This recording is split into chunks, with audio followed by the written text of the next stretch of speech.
4 hours. Let's go with 10 minutes because it's going to take the Tennessee Titans 10 minutes to announce that it's Cam Ward. And for the record, I think they blew it. They should have said they don't know what they're doing. They should have really played up Travis Hunter and maybe forced the pick all the way to number one. But, hey, the AFC South is a dysfunctional division. I think we will all agree with that. And to Hayes Carline and to Ryan Green, Hacker Nation, and JJ LaSelva, the hope around here is that the threesome of Baselli, Gladstone, and Cohen will change that. Yeah, I think this is a big litmus test for this new administration on how it goes tonight and what they prioritize. And hopefully they're able to make a deal. And it seems like there's at least a little bit of momentum that, trading back is maybe more of a reality than maybe what we had thought. But I just, again, we'll get all into this. Ashton Genty has been, the hot name. I just don't see how they can do that. I just don't see how they can take a running back at 5 when the team was as dreadful as it was last year. They haven't been able to move anybody off the ball in a very long time. And you're going to have, ideally Will Campbell's there, but the Patriots could certainly take him at 4. But between Armand Mimbu and Kelvin Banks, I don't know how you don't take an offensive tackle and apply that pressure to the rest of the teams in the first round. There's not that many tackles. It's scarce. There would be a run if 2 offensive tackles come off the board in the first 5, and it really puts Houston in a bind, which pushes players to you at 36, like a receiver that I think would be a fantastic haul for the Jaguars. But and again, in Ashton Genty, and I know you guys are, I get it. I'm on an island with it. But in looking at it, I just don't know how you can do it. I just don't know how you can take a running back that when it's a deep year at running back, you can get one with one of your 2 fourth-round picks, and you're taking a back at 5 who didn't test. You're taking a back at 5 that had 397 touches last year, so a lot of mileage. And are you really telling me that if Caleb Johnson, Travion Henderson, and Dylan Sampson got 400 touches at Boise State, they wouldn't have had 2,500 yards? I just don't get it. I don't get it in any way, shape, or form. If they select Ashton Genty, I hope he's phenomenal. But boy, to me, that is a luxury pick for a team that is just really struggled. Hacker, we talked about it a couple weeks ago. They've lost, 18 of their last 23 games or something? 5-18 in their last 23. I just don't know how you can take a running back at 5 when that's the situation you're inheriting. I thought they were going to take Ashton Genty last night, but Hayes, I might put your mind at ease. I don't think they're going to take Ashton Genty now. I think the narrative has changed again. I think there's real talk about Chicago trading into that spot, which means Jacksonville would trade back. We've heard rumblings. I know Mia O'Brien mentioned this on the Duval Rundown earlier, that Jacksonville's made calls, she believes, with Cleveland, talking about Travis Hunter. Ian Rappaport won't let that go, by the way. Rappaport nationally on the NFL Network keeps talking about Jacksonville as being very bold and won't be timid, so we'll see what happens there. But before we really get going here, guys, I just want to say a thank you to the Jacksonville Jaguars. Think about our jobs for the last 109 days, right? It started with the dismissal of Doug Peterson. Then you had the craziness with the Liam Cohen situation, the dismissal of Balky as well 16 days later. You hire Gladstone 2 days before the Combine. Then you're the most active team in NFL pro free agency. And now here we are 4 hours and 54 minutes before the draft, 3 hours and 54 minutes before the draft. And the Jaguars arguably are the most discussed team in the NFL tonight as to what they're going to do. And Gladstone and Cohen have been here less than 3 months. Yeah, and they haven't said anything. It's amazing. That's why I'm really impressed that Mia O'Brien had that. As you just mentioned, came out and said that Gladstone has made calls. I've been under the impression that he's done nothing. He didn't do any of the 30 visits to allow guys to come in. He did not do pro days. Now, I think he would answer the phone. He's a 34-year-old general manager. Out of respect for another GM, if someone picks up the phone and calls him, I think he's going to answer it. But to actually give nothing away, to give no indication of what direction this organization is going, everything has been guesswork for that to come out, that Gladstone has been calling the Cleveland Browns, to me, that is the biggest surprise as we draw closer to the NFL draft. Would you give up next year's 1 to go up to 2 to get Travis Hunter? Absolutely. Without any question. I think Travis Hunter is by far the number 1 player in this year's draft. And, I've seen a situation where to go from 5 to 2, they would have to give up number 5, number 70, number 88, and a first-round pick in 2026. That is a massive haul. If, in fact, that's correct. I don't carry the table. I don't know if you guys do as well. I think that's about what it would be. I saw one crazy one. It was 5, 36, a first next year, and Brenton Strange. That's too much. Let's be honest. That's too much if you're including a player, because I think Strange is a big part of all of this.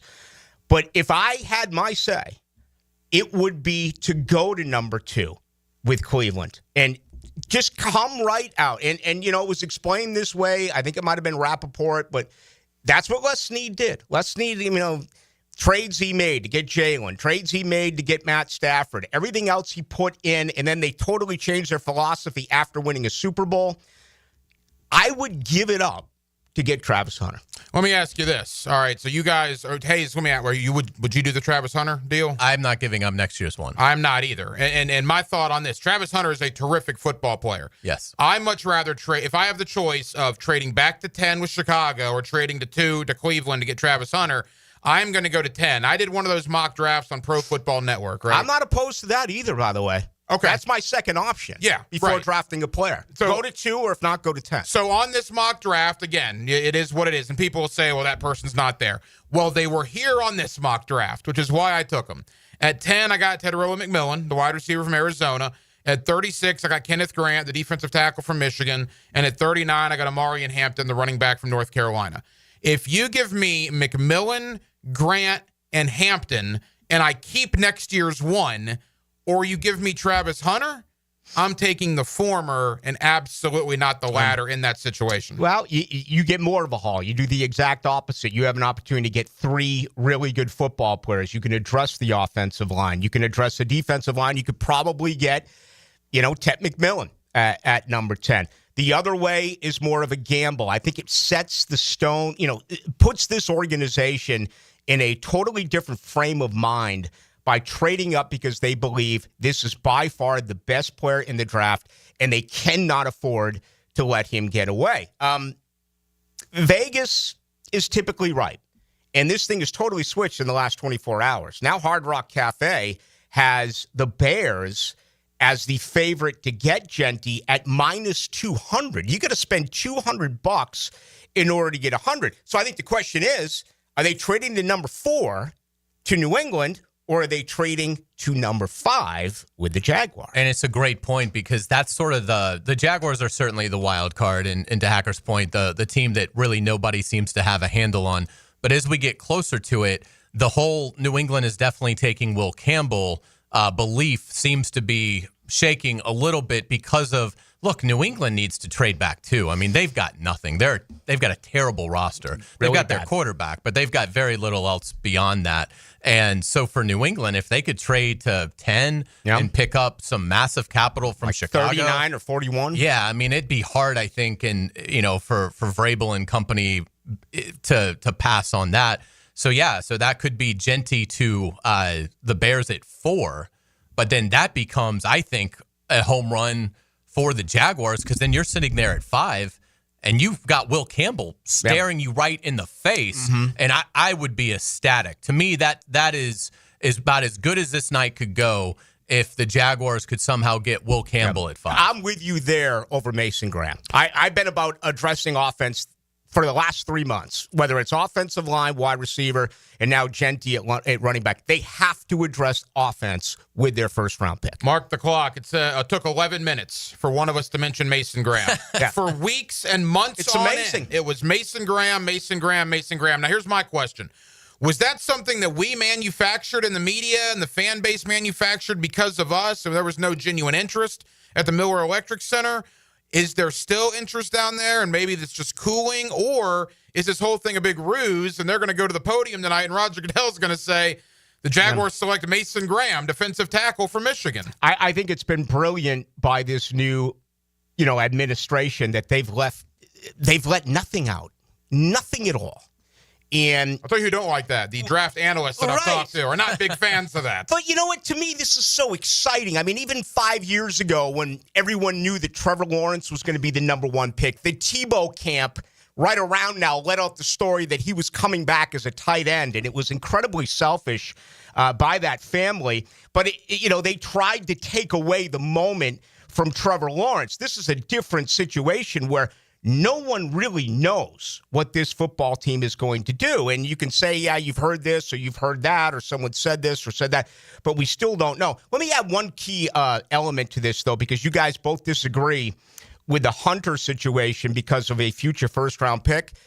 Jacksonville's not picking fifth next year. In my mind, they might pick first. In my pick, as long as Shad Khan doesn't come out and say this is the best football team we've had in 31 years, right. I think Jacksonville has an opportunity to draft in the 20s in the 2026 first round. You got 59 players under contract. It's the fewest of any team in the NFL. To me, I don't think it's good business, Hayes, to start trading away draft capital, whether it's next year or this year. What did James Gladstone say time and time again? We got 21 draft picks between 2025 and 2026, and they're going to need them because listening to Tony Baselli earlier today, 59 guys are on this team right now. Smallest roster in the NFL. So if you draft 10, that gets you to 69. I'm going to do my Wolfson math on that. You're going to need 20 undrafted free agents to get to 90 right? If you're not going to sign any other pro free agents. So I'm not in the business at this point of trading 3 or 4 picks to go get Travis Hunter. As great as he may be, you need bodies here, man. Yeah. Do you not? Yeah, you do. You absolutely need bodies. That's why I've said all along, they can't do wrong tonight at number 5. We may disagree with what they do, but I'm in a position right now where I'd rather move. I'd rather move from that pick. I understand going to 10. If you're set on McMillan or you're set on the highest-ranked offensive lineman on the board, then that's a really good move. If you're set on Genty, you stay at 5. But and I'd be fine with either one of those situations. But it's just the intrigue. It's everything about Travis Hunter. And the other part about this, which is so great, is I really get the feeling that if it is Hunter, they're going to know what to do with him. This organization, if it was still led by Trent Baalke and Doug Peterson and they got Travis Hunter, they would freaking screw that thing up. If the whole world says play him at corner and get him involved in some offense, they'd make him a wide receiver and maybe put him in a dime package. You know that Trent Baalke and Doug Peterson would screw that up. Even though this is all about collaboration, I'm under the impression this brass gets it right. Yeah, I think he'd be a receiver here and play some defensively, but I think he'd primarily be a receiver, and they need that. I mean, of all the needs that this team has, receiver to complement Brian Thomas Jr. is arguably the highest. I mean, if something happens to Brian Thomas Jr., it's an expansion level group of receivers. It's really with bad De'Ami right Brown and Parker Washington and Gabe Davis. Are you kidding me? I mean, so they've got to invest at receiver. So if it's Travis Hunter, if they trade up, I think he's a receiver for the Jaguars. But again, this goes back to if they don't make the deal, and I would be surprised if they give up next year's one. But I hear your point. You're in a bad division. If things break your way, maybe you do win the AFC South, maybe even at 9-8. And if you win the AFC South, even if you're one and done in the playoffs, I mean, you're picking 25th. Yeah. So, it's still, I wouldn't give it up. He'd be great to have here. He'd be really great to have here if Cam Ward is terrible with the Titans and Travis Hunter is a first ballot Hall of Famer and the Titans have to live with that for a decade of Hunter killing them twice a year. But I think at the end of the day, the Jaguars just, to me, this has to be a meat and potatoes, trenches, fix the foundation of your house draft. Yeah. And I just don't think, I know they signed 4 free agents along the offensive line, but 3 of those guys didn't even start for their clubs last year. So where is the elite offensive line talent on this roster? To me, it's still very much lacking. Hacker, we talk about how smart this organization is. How stupid is Tennessee? How stupid is Mike Borgonzi to come out and say, don't even call? we're taking Cam Ward, where you got a guy like Travis Hunter. What if he did the exact opposite and said, yeah, we're impressed with Cam Ward, but Travis Hunter is a can't-miss prospect. We want him. And send out, drop the feeling out there that we are going to get Travis Hunter. You could have teams moving up to number 1 right now to get him and still get Cam Ward, depending on who, in fact, moves up. I think it was a major mistake by Tennessee. Cam Ward may be a good football player, but everybody that I've talked to, and I'm trying to think if there's any alternative thought. The ones that I'm thinking of right now have said if he was in the draft last year, you're talking about quarterback 3, quarterback 4 at the highest. They would have had Caleb Williams over him. They would have had Michael Penix 7 over him. Yeah, Bo Nix as well. Yeah. So we'll see. We'll see if it works out for Tennessee or not. Quickly to the Ted McMillan talk, because it seems we've circled back to him. You mentioned wide receiver, Hayes. I completely agree with you. They're going to have to draft 1 high, I think 1 maybe mid to late round. They're going to draft 2 receivers, in my opinion. What have we heard from James Gladstone since he got hired here? Intangibly rich people to bring into our ecosystem. Now, it was a bad day for Ted McMillan 2 years ago, but we would be remiss if we did not bring up the fact that 2 years ago, he's on a podcast talking about not loving football, and he doesn't need to watch film on his own because they watch film in the wide receiver room every week. He doesn't need to do anything extra. Does that sound like somebody that's intangibly rich, or was that a 20-year-old or a 19-year-old that had a bad day on a podcast 2 years ago? Yeah, really the other added phrase that has been a part of this new organization is finding players who love football. And right now, the reputation for Ted McMillan is that he doesn't love football. Now, was he a 20-year-old kid who has matured? And when they met with him for 15 minutes in Indianapolis, they addressed that because, he came out earlier in the week and said, have you talked to Jacksonville? And he responded by saying, no one has spoken to Jacksonville, which, again, I thought was really cool. But I think that's another part of this with, being intangibly rich and raising the floor in the ecosystem is finding players who love football. Yeah, and again, you can take a big guy at 5 or wherever they pick 10, but let's just assume it's 5 until we know that there's a trade. You can take a big guy at 5 and you can get a Ted McMillan-esque prospect at 36. Take Jaden Higgins out of Iowa State. Mm-hmm. He's 6'4". He had 28 receiving touchdowns on 227 career catches. That's a touchdown for basically 1 every 7 or 8 grabs that he has. He's got the exact same skill set. So, I mean, I wouldn't have a problem with McMillan if they take him, but they can get that big target at pick 36 because there's no chance Jaden Higgins is not going to be on the board. I mean, there's more of a chance that a guy that we think is a first-round receiver falls than Higgins goes in the first 35. So that's part of this too. It's playing the draft game. What positions are scarce? What positions have a lot of depth? And again, that's where I go back to running back, a lot of depth. Defensive tackle, a lot of depth. Defensive end, a lot of depth. Even receiver, pretty good depth. Not a lot of depth at offensive tackle. So there's only going to be about 3 teams that help themselves at offensive tackle in this draft.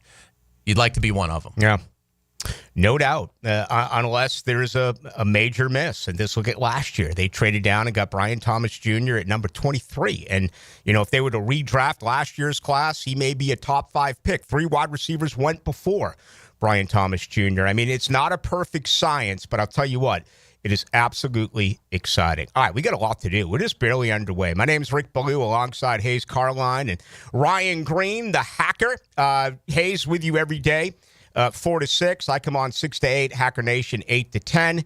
JJ LaSelva is here as well. We got a bunch of guests coming up. We're going to hear from Taylor Dahl. We're going to hear from Mia O'Brien. They're live from the Lemon Bar. Also, E.T.'s going to catch up with Brian Thomas Jr. a little bit later on in the show. So we are going to be fully jam-packed. And what a day to be in. Can you imagine Travis Hunter right now thinking, I could be going to Cleveland as opposed to coming here to the first coast? Can you imagine that? Particularly Cleveland. Being an avid fisherman. No doubt. I mean, for crying out loud, just imagine what's going through that young man's mind right now in New York. All right, we got a lot to do. It's great to have you with us. We move closer to the NFL draft. Your home for Florida Gators baseball is 1010XL. It's a weekend series loaded with top talent. The 5th-ranked Razorbacks and the Gators in the Swamp, Arkansas, Florida. Friday night, Saturday, and Sunday afternoon on 1010 AM. When you think of America, you think baseball, cookouts, military, and pride for our country. At Garber Auto Mall, we're proud to carry every American-made truck at one location. Ford, Chevy, GMC, Ram, and Jeep. With the largest inventory selection in North Florida, you can shop with one salesperson. Garber Auto Mall is proud to support our country, our military, and our community. Visit us in Green Cove Springs or at GarberAutomall.com. Garber Auto Mall, proud to be American. Frank Frangie here. These days, it's hard to know which companies to trust. But when it comes to banking, I trust South State Bank. South State truly values its customers, and they work hard to create meaningful, lasting relationships. I love going into my local branch. I see the same smiling faces I've seen for years. South State is the largest bank headquartered in Florida, so they're able to offer all the banking services you need. You can trust South State Bank. Banking forward. Member FDIC. Equal housing lender. It's here. Beard's Diamonds' first ever massive sale on all diamond stud earrings and all tennis bracelets. Now through Sunday at 4 p.m. Save 20%, 30%, even 40%. Beautiful diamond stud earrings and gorgeous diamond tennis bracelets. Perfect for any occasion. Take advantage of huge markdowns. Best prices ever. Corporate-owned big box stores could never offer this extreme value, but locally owned Beards can. And it's happening now through Sunday. Up to 40% off. Beards Diamonds, St. John's Town Center. Shop local. Shop Beards. Jacksonville, ready to spice up your happy hour? Take advantage of the happy hour specials going on right now at One Night Taco Stand. Every day from 2 until 6, enjoy 50% off appetizers like queso and guac, empanadas and taquitos, 2-for-1 margaritas, and 2-for-1 daiquiris at One Night Taco Stand, Mandarin, Orange Park, and Southside at Bay Meadows. It's time to elevate your game night. Head to Best Bet, your premier destination for poker, card games, and hospitality. With locations in Jacksonville, Orange Park, and St. Augustine, we have a seat ready for you. Whether you're a seasoned poker player or just starting out, we have you covered with poker games of all limits and easy-to-learn games like Ultimate Texas Hold'em. And it's not just poker. With delicious dining, lively bars, and big screen events, there's something for everyone at Best Bet. Visit bestbetjacks.com to learn more. That's bestbetjacks.com and ante up for fun. Get the real story from people who know the beautiful game best. The Coaches Show, presented by Sporting Jacks with Cole Pepper, Sporting Jacks head of soccer Mark Warburton, and Sporting Jacks women's coach Stacey Ballum. Tuesday nights at 6 on 1010 AM. I'm Rick Julius, a partner at Cordell & Cordell. Divorce is more than just a legal process. It's a life-changing event that can impact your future, finances, and your relationship with your children. You've worked hard to build a life that you're proud of. And you deserve a legal partner who will work just as hard to protect it. Offices in Jacksonville. Schedule an appointment with one of Cordell & Cordell's attorneys. Lisa Cargis, Florida resident partner. Rick Julius, licensed in Pennsylvania only. Online at CordellCordell.com. David here with Royal Pest Services. Man, don't let your yard be torn up by that heavy aeration machine this spring. Visit RoyalPestServices.com to learn more about our granular aeration. Broadcast throughout the tree and shrubs to break up that compacted soil. Visit RoyalPestServices.com. Keeping kids active is a full-time job for parents. Look no further, though, than I-9 Sports, covering Duval, St. John's, and Clay to get your youngster in the game. Spring and summer registration open right now for flag football, soccer, t-ball, and basketball. Plus, all new girls volleyball at Duval Charter Bay Meadows. I-9 Sports with fields and gyms all over 3 counties. And the best thing is I-9 Sports offers sports year-round so kids can always find a sport to play. I9sports.com. Enter 1010 in the promo code. Bueller, stay cooler with Bueller. Hey man, what's that noise? Do you hear it too? You can hear it, right? Yeah, it's your air conditioner. It's like a grinding or a rattling. And it's getting on your nerves, right?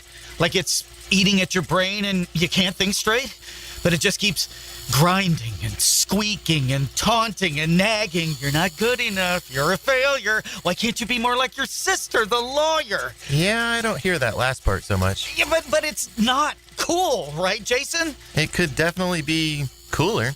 At Bueller Air and Plumbing, We can totally repair whatever that noise is and get your AC working smoothly and silently. We fix these things all the time. So I won't be a failure? Life should be enjoyed. If some irritating, broken air conditioner is making you crazy, you could miss it. Stay cooler with Bueller. Visit BuellerAir.com. Enjoy a great day of golf and support Eagles View Academy Athletics. Friday, May 2nd at the newly renovated Bent Creek Golf Course. 8:30 shotgun start, best ball format. Find out more at EVAWarriorsAthletics.com. If you're at home on the range, tee it up with the Edwin Watts Golf Hour. Tour news, local updates, and the latest gear. The Edwin Watts Golf Hour. Saturday morning at 10 on 1010XL. What does your dream backyard look like? Hey, it's Joe C. and my friends at CSS Fireplaces and Outdoor Living can design an outdoor kitchen layout custom built to your taste and lifestyle. You dream it, they can build it. CSS Fireplaces and Outdoor Living. Visit CSSOutdoor.com. 1010XL is presented by Farah and Farah, exclusive injury law firm of the Jacksonville Jaguars. Protecting you and your family. Call 396-5555. Jacksonville.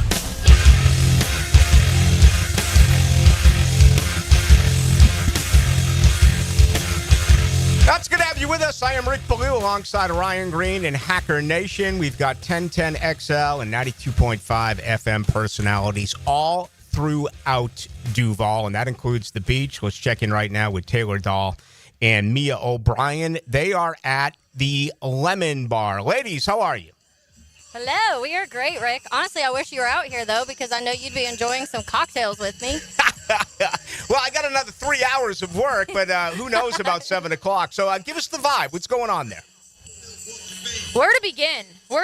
Taylor, do you want to start? You've been here a little bit longer than me, so give us the timeline of when folks really started arriving again. This party won't officially start until 6 o'clock, but you can come to the Lemon Bar as a patron, as a customer, well before then. Yeah, so when I got here, probably around 2:20 or so, a little quieter, but it started to fill up, guys. There's the DJ that's been going this whole time, so in between the DJ playing tunes, he's also got some trivia going on, too, where he's giving away some prizes to Jaguars fans, too. So we're already filling up with a lot of Jags hats, a lot of Jags jerseys, a lot of Jags merch. It's all over the place. And so, yeah, to Mia's point, come in that main entrance, you can get in, and then at 6 o'clock, that entrance does move over to the Seahorse Hotel entrance, and then everybody can make their way through that. But everything looks so cool out here. Sounds like a big party. I am a tad bit jealous that I am not there. Taylor, obviously, you grew up in Chicago, and there's been a ton of talk about the Bears moving up from 10 to 5 here in Jacksonville, and obviously more picks would come with that. With your sources and your people, what's your understanding of that actually happening in about 3.5 hours? Yeah, so from my sources, it seems like it is very true that Ryan Poles and company do want to move up to that 5 spot to take Ashton Genty. And so reportedly, they do already have a deal on the table that they're willing to put out there for that move. I don't know what the deal is. We've heard some rumors of, the swap of picks and the Bears have 2 seconds, so maybe that second, which would be 41, the second round pick. And so that's kind of some of the basis that people are talking about. But everything I've heard, Ryan Poles very much wants to get up there to draft him. And I think it's similar situations when it comes to they want to just be able to surround Caleb Williams with some successful things in the run game. Struggled last year. They feel like they fixed that offensive line, adding Drew Dahlman, Joe Tooney, Jonah Jackson for that interior offensive line. And so now they feel like it does leave a little bit of room to add a weapon.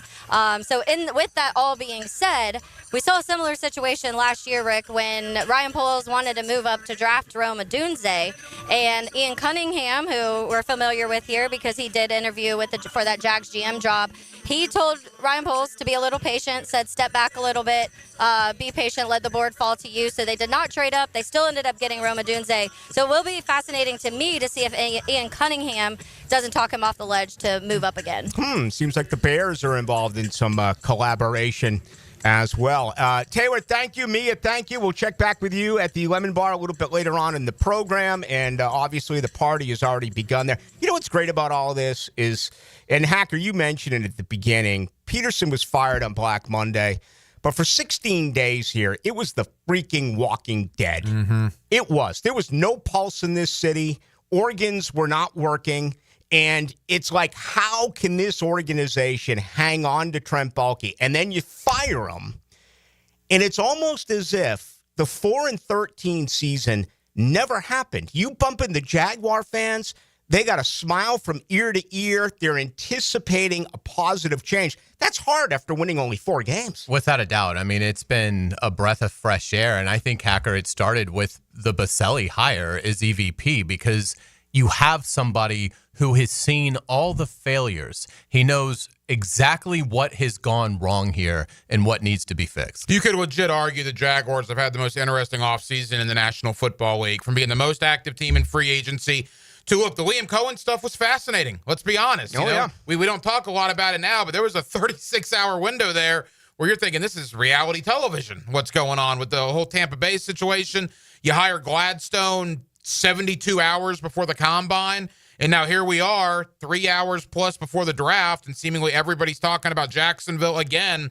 And number 5, quickly, I got a chart up here that Jacob Infante of Pro Football Network tweeted out. He's up in Chicago. What it would take for the Bears to move up to 5. And he gave it 4 different options. I'll just lay a couple of these. The common thought is 10 and 41 for 5 and 107. Right. Okay. There are a couple of other options according to this chart.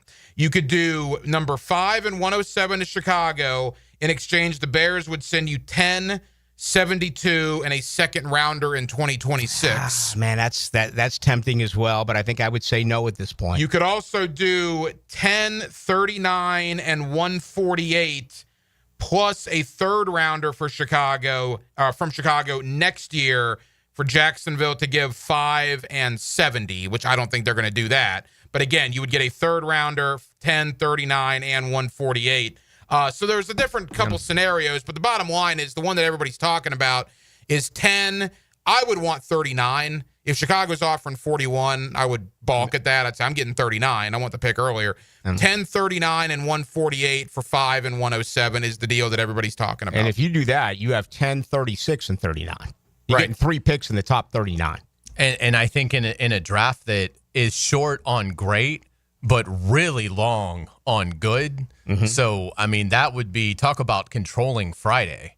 If you have, that would be you're making the 4th pick on Friday and the 7th pick on Friday. And of course, if you get that deal done and you select a player at 10, boy, you've got all the ammunition in the world to go from 36 to 27 with Baltimore if there's a player there at the end of the first round that you just really covet and you want to get that 5th-year option for. The Genty situation kind of just appeared. I mean, honestly, the first time I heard is when I had Adam Kaplan on about 2.5 weeks ago from XM Sirius Radio, NFL Radio, and he mentioned it, and now it's been all over the place. But I've always identified it as 1 and 1B, whether it's a wide receiver or offensive lineman. And I think the best thing that I got from the introduction to Liam Cohen and then weeks later with James Gladstone is how they both identified the need to be a much better offensive line, including, Cohen coming out and saying he didn't understand how good that offensive line was in Tampa until he got here. And now I know they brought in 4 new guys. I don't know if any one of those 4 guys is really going to be a difference maker. I don't think there's any doubt at all that you are on the island, as you say, that offensive line is not a real legitimate pick here at number 5. I would not be especially if it's Will Campbell. If the Bears trade up to 4 to get Genty and Campbell is there at 5, I know it's not going to have the juice of Genty, but it may be the best pick for this organization. What I think would be fascinating is what if Will Campbell is gone, you can't get out of 5, and what if you take Kelvin Banks there? Then I think it's a good pick. I would be happy with it. You would be happy with it. The fan base would be fuming. Yeah, they would be upset with it. I would love to see the Lemon Bar reaction if they announced Kelvin Banks at number 5. I've said for a while, people want the exciting, sexy, glamorous pick, right? That would be Ashton Genty.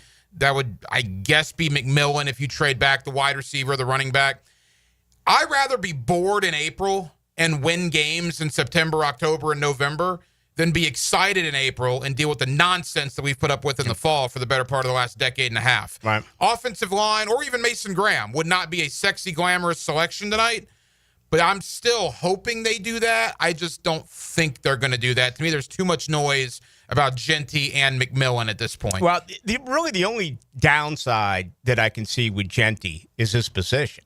Is he going to be around for a second contract? Now, you can say that MJD and Fred Taylor got second contracts, but that was a long, long time ago.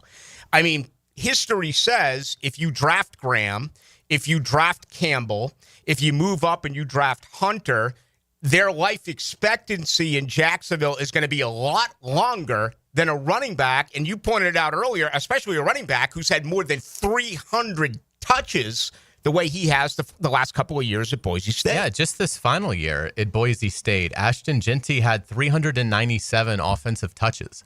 That is a ton. And obviously he was a starter the year prior. So, yeah, I mean, whoever drafts Genty is getting somebody that's got a lot of miles on the tires for a player that's yet to play a snap in the NFL. And again, to me, it's not even so much about Genty.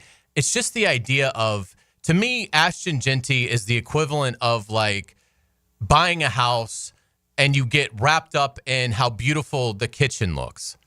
That's Ashton Genty. He's the beautiful kitchen. But the foundation of the house is cracking. I mean, who cares about a nice kitchen when the house might fall into a sinkhole because you can't block anybody? Well, look, you're right about that. Now, Genty, I think, is going to be a good player, and I like the narrative that's coming out now. We got to find guys to score touchdowns. Have you noticed that, like, there's a talking point that's going out? We got to find guys to score touchdowns, and they don't have a lot of guys that are going to score touchdowns outside of Brian Thomas Jr. right now. We're going to get a lot of reports between now and 8 o'clock. Take this for what it is, a report 2 minutes ago, Diana Rossini. Hours away from the start of the first round. I'm sorry, I got to laugh. Well, after her doubling down last night on agreed. The San Francisco Kittle. Yeah. I mean, saying that he didn't show up because he wants more money. He's like, Diana, you're wrong. You're so wrong. Then she doubled down and said, no, you're wrong. Yeah. To actually Kittle. That's it's unbelievable. That's what I said. Take it for what it is. Diana Rossini. Hours away from the start of the first round, Browns GM Andrew Berry has been actively listening to offers for the number 2 overall pick, and many believe he's willing to move a few spots back. Cleveland has holes to fill and have just 4 top 100 picks to address those holes. I wish you would have said Jacksonville had called, because then we would have known that it was incorrect. Well, if she put it out there. Yeah. Hey, can we do this on the other side of the break? What is more realistic?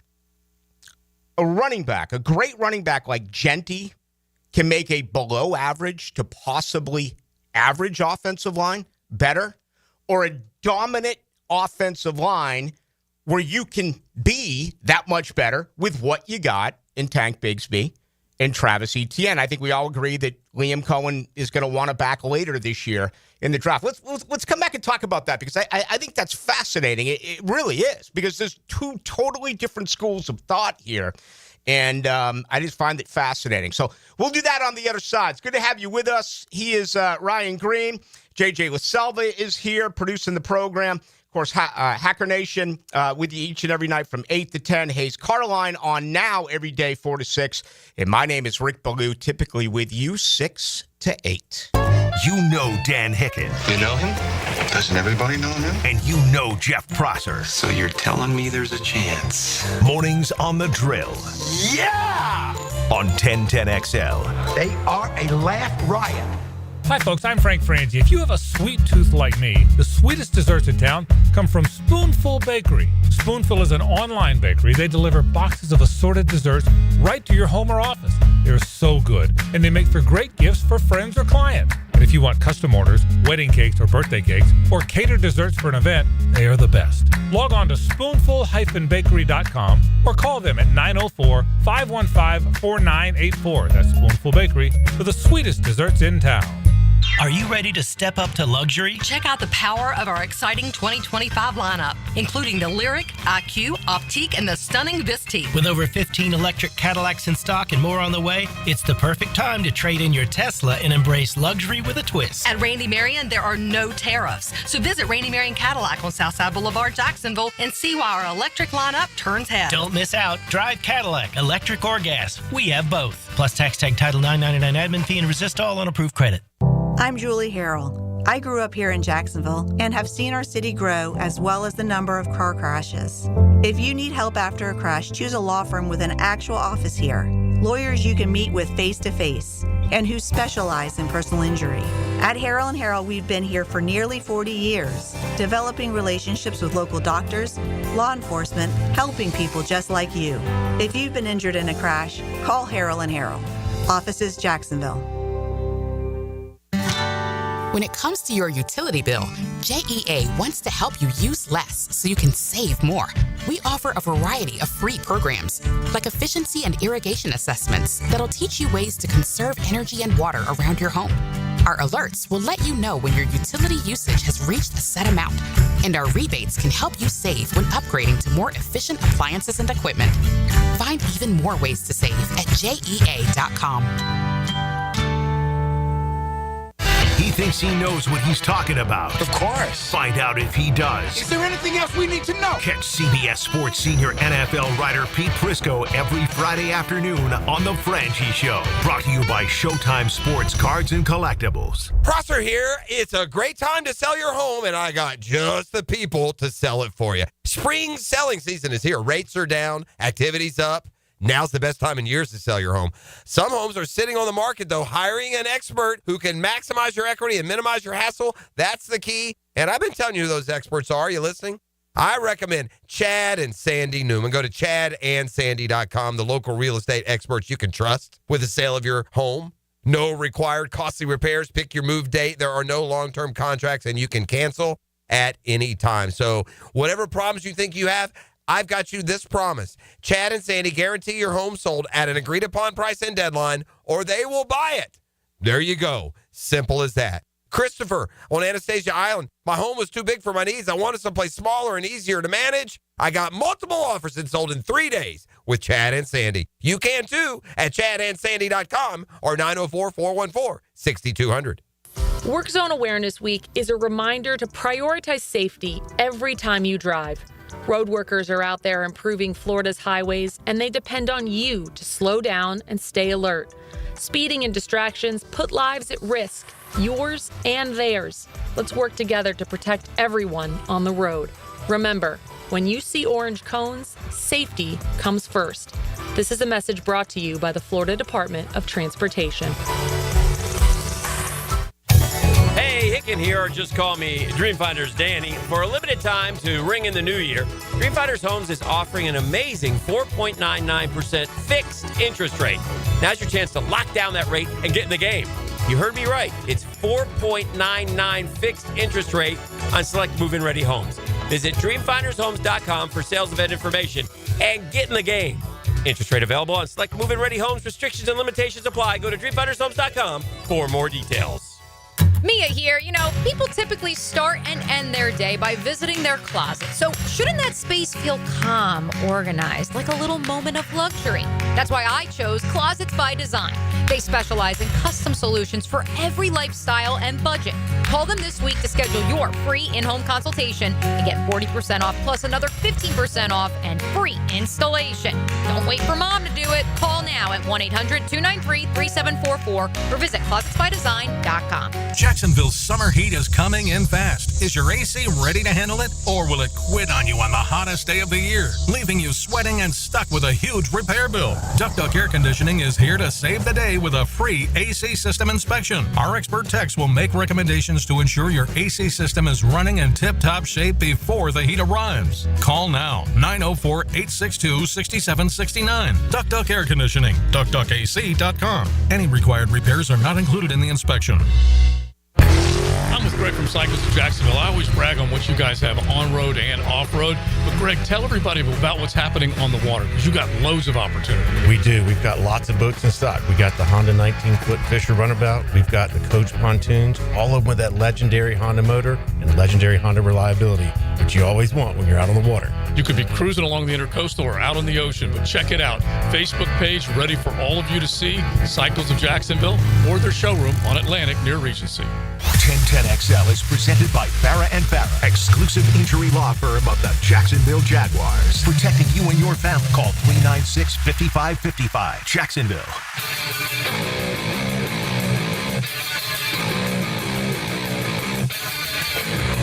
Tell you what, in this room, we're feeling a tremendous amount of energy right now in Duval.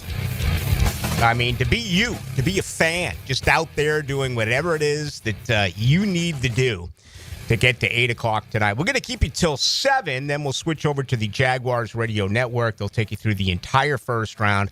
The excitement continues to grow alongside Hayes Carline and Hacker Nation. Ryan Green, my name is Rick Ballou. All right, let's get into this. Let's begin with you, Hack. Would you, at the NFL owners' meetings, Liam Cohen said, we need to do everything that we can to take pressure off of Trevor Lawrence. Mm-hmm. They added 4 offensive linemen. I'll be honest, I had to look half of them up. Okay. They added a guy in Brown who performed well in the playoffs. He's got no statistics prior to that. Do you draft what you believe is a great back in Genty to try to make a below average to hopefully average offensive line that much better? Or do you draft a dominant offensive lineman to try to really increase what that offensive line is all about and trust Tank Bigsby and Travis Etienne? I do think that there is some merit to what's being said. I know Brian Sexton said it on our airwaves earlier today. I heard Baselli say it with the Action Sports guys earlier today. The bottom line is you got to score points, right? We want to talk about getting offensive linemen and defensive linemen. That's the direction I would want to go. But at the end of the day, you got to score points. And when you look at this offense, who's going to score touchdowns for this football team? I mean, you know Brian Thomas Jr. will. Are you confident that Gabe Davis or Parker Washington or De'Ami Brown are going to score you touchdowns? What about Brenton Strange? What about Travis Etienne? Maybe Tank Bigsby. You don't have a lot of guys that you say, you know what, we can get 6, 7, 8, 9 touchdowns out of that guy. So from that standpoint, that's where I buy the Genty talk and the McMillan talk, because you got to get Trevor weapons. Having said that, your offense is only as good as your offensive line. What good is having weapons if Trevor Lawrence is on his back, 20 times a game? So you're in the middle of a rock and a hard place. I think the overwhelming thought I have, is these problems won't be cleared up in one offseason. It's going to take longer than 6 months to clear up all the Jaguar problems. You're almost trying to put a Band-Aid on it this year and be competitive in 2025 so that really when Gladstone has his first full year under his belt, you can hit the ground running in the offseason in 2026. And at that point, with 2 off seasons, maybe some of these problems will be fixed. Yeah, I think you can't fix everything in one offseason, but you can fix the offensive line. And that should be the priority. It should be, how do we fix this offensive line, get guys playing in the right positions, and get elite guys in here. Again, if you look at their starting 5, that is not a position that rotates. So your starters, you're hoping play all 1,000 or so offensive snaps for you. Your offensive line right now is Walker Little, Ezra Cleveland, Robert Hainsey, Patrick McCarry, and Anton Harrison. The Great Wall of Duval. I just don't know how. Yes, you've signed Fred Johnson and Chuma Igdoba, but you're not rotating those guys in. So, and if you want to take a Little or a Harrison out or a Cleveland out, that's fine, and put in one of those free agent guys. Are you any better? Any love for Luke Fortner, Javon Foster, or Cooper Hodges? Not for me. So, How about Cole Van Lanner? He signed his tender this week. So that's the thing. And we got all sorts of depth on that offensive line. And we talked about this. You hinted at it. You need the offensive line. The offensive line will make above average players look like really good players. Mm-hmm. If you've got outstanding skill guys and you can't block, they're going to look pretty average. Yeah. And so you got to build the offensive line. Philadelphia led Kansas City 40-6 in the Super Bowl because of their trenches, not because of Saquon Barkley. They beat Kansas City to death up front physically. If you want to copy something, copy that build. But don't get misplaced with, well, it's because they got Saquon Barkley. Yeah, that was great. But it was they were ready for that. They had built the infrastructure. They had the foundation for their house to go remake the beautiful kitchen. The Jaguars do not have that. Here's my theory on why I believe they love the offensive line over a skill position at 5. Tony Baselli. Okay? I mean, his expertise on the offensive line is warranted. For the record, Tony's been in our side for the last 20-some-odd years. He's new at this. I don't want Tony making the 5th pick. I think this should be James Gladstone's decision. Liam Cohen. Look what they did with backs in L.A. when he was there with James Gladstone, and now in Tampa Bay, getting a 4th rounder a year ago. And then Gladstone. You can go back to the Super Bowl. It's not like they had a dominant back. They had a very good defense. They had some wide receivers. They had a quarterback that was very accurate, and they had very productive running backs. Not one of the top 5 backs in the league like the projection for Genty would be. So I think if you just take those 3 minds and those 3 ideas and where they have been, to me it sounds more like offensive line than running back. Well, I'll tell you where we are, too, right now is you got CBSSports.com. You got Diana Rossini and her reporting. Everybody in the last couple of minutes has said either Jacksonville is trading back or they're in real conversation to trade up to 2. That goes into what we've talked about. I mean, it's a total mystery what Jacksonville is going to do, and that goes to what the position they're going to draft. I mean, right now, if you give me Travis Hunter, Ashton Genty, or Ted McMillan, and I give you the field, do you feel confident in one of those 3 are going to be Jaguars, or do you think they will stick to the offensive line even if Campbell is gone by number 5? I would take the field. You would over Hunter, Genty, and McMillan? Yes. Okay. So betting-wise, that would make sense. Just like betting-wise, the best return would be take Jalen Walker. Lay $100 on Jalen Walker, you're going to make $1,000. And purportedly, they love Jalen Walker, yeah, too. I mean, that's a bet, though. That's not my... let me ask, right now, who are you taking? Whether it's a trade up, trade down, who are you taking? I'm trading back to 10. I'm taking McMillan. You? If that's scenario is available to me, I'm absolutely trading back to 10. And I'd be fine with McMillan at that point. Okay. If a tackle is fallen to 10 that you like, Mimbu, Banks, I'd be fine with that direction as well. But to get that additional 2nd rounder, they can't pass on that. So if I have to stick and pick at 5, I'm taking an offensive tackle. I'd trade up the 2 to get Hunter. JJ, who you picking right now? Regardless of a trade up, trade down, or staying at 5? I would trade down, and I would take pretty much anyone except Genty. Okay. Collaboration. The 4 of us on the spot. Now, we've done our homework. We haven't put in the research that they have. Well, we've had as many top 30 visits as they've had. There's no way that those 3, if they did it that way, all agreed on the same situation. It's impossible. Let me say, I would be totally shocked if Gladstone, Baselli, and Cohen in that situation all named the same player. Would you? I would imagine that there's a lot of spirited debate going on, even now in terms of the direction that they want to take this thing. Because, I mean, how often do you see a team that's trying to move up while also fielding offers to move back? Right. And very well may have to pick at 5. I mean, that is an incredibly unique dynamic for being a team with the 5th pick in the draft. I mean, that might make sense if you were at 21. But to be at 5 and to have that range of what you're looking at doing, yeah, I would have to think that there's been hours of conversation and maybe still some conversations to be had in these last few hours as they get closer to this decision. Real quick, I know we're up against it. If I had to place you guys in bets right now, do they stay at 5? Do they move up? Do they move back? Is staying at 5 the least option of those 3, in your opinion, right now? Do you think they're moving somewhere, whether it's up or back? I think they're absolutely trading. You do? I do. And I've felt that way for the last several days.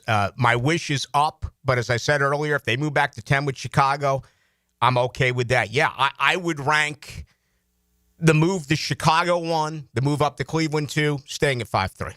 That's interesting. I'll say staying at 5, just because if the Bears get cold feet and say, you know what, we'll see if Genty falls to 10, and if he doesn't, we like Omari and Hampton. I mean, again, Chicago's not some dynasty. I mean, how can Chicago just say, we'll throw away the 41st pick in the draft? I mean, to me, it doesn't make a ton of sense on their end when you might get a player. If you're desperate for a running back, you might get Genty might fall to you at 10, or if you don't get Genty, take Omari and Hampton. I'll say stay at 5.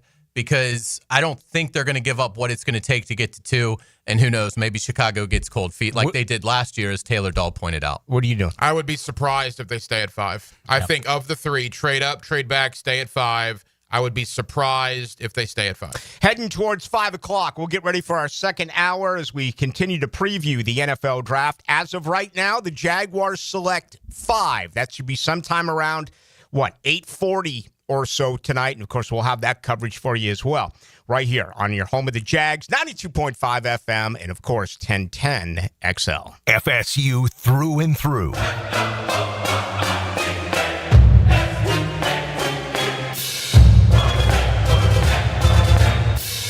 Baloo hosts Into the Night, evenings on 1010XL. This is Richard Miller with your Showtime Sports Cards and Collectibles Update. With the excitement of Showtime becoming an official PSA dealer earlier this year, we've decided to add Fridays as another day to submit your cards for PSA grading. Drop off cards with Seth now on Wednesday, Friday, or Sunday, all from 1 to 5 p.m.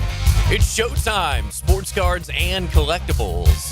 Update your collection. Frank Frangie here. Available now is the all-new Silverado EV. Designed to go the distance, the Silverado EV boasts 440 miles of range, more standard range than any competitor. Ask about low-rate financing and $7,500 instant cash savings on EVs. Nimnik always will give you top dollar for your trade, and for a limited time, up to an additional $3,000 in trade assistance. So head to Nimnik today.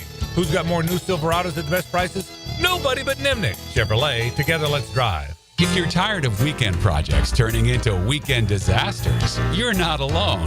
Building a fence isn't as easy as it looks. And let's face it, your neighbor still hasn't fixed his lopsided masterpiece. But Superior Fence and Rail makes it easy. Highly trained professionals, top quality materials, and a fence you'll love for years to come. Skip the stress and call the pros today. When you're on the fence, about the fence, SuperiorFenceandRail.com. Jumbo Shrimp Baseball is home at the newly renovated 5-Star Ballpark this weekend as the AAA Atlanta Braves are in town. Join us tonight for Coors Light Thirsty Thursday, fireworks tomorrow and Saturday, catch on the field before Family Sunday. Tickets start at just $5. JackShrimp.com for tickets. Jumbo Shrimp Baseball, affordable family fun.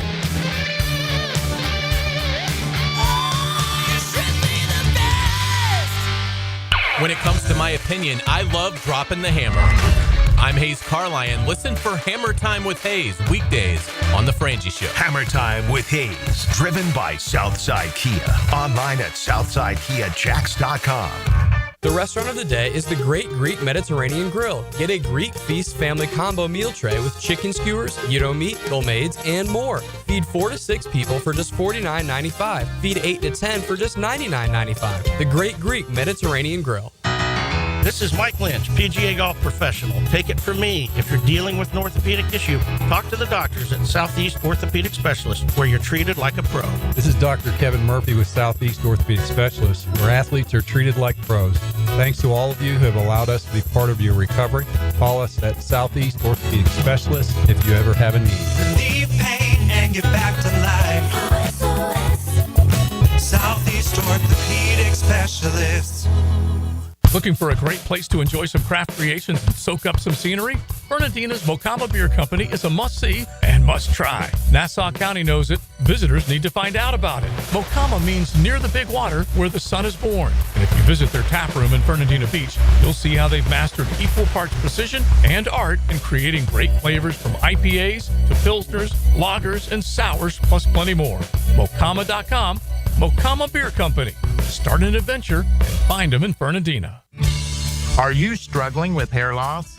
At IHRS, we understand because we've been there too. We're dedicated to finding the best solution tailored just for you. My hair looks great. It was thinning, and IHRS restored my hair. It's now fuller, it's thicker, voluminous. It's made me feel great. With the latest technology and FDA-approved laser therapy, PRP, and non-surgical hair addition, we offer guaranteed solutions for men and women. With over 35 years of experience, IHRS found a hair restoration for us, and we can find one for you. For me. For me. And me too. Visit hairforme.com or call 904-777-IHRS. Get a free microscopic analysis and get to the root of your problem. This $395 analysis is yours for free. Call 904-777-4477 now.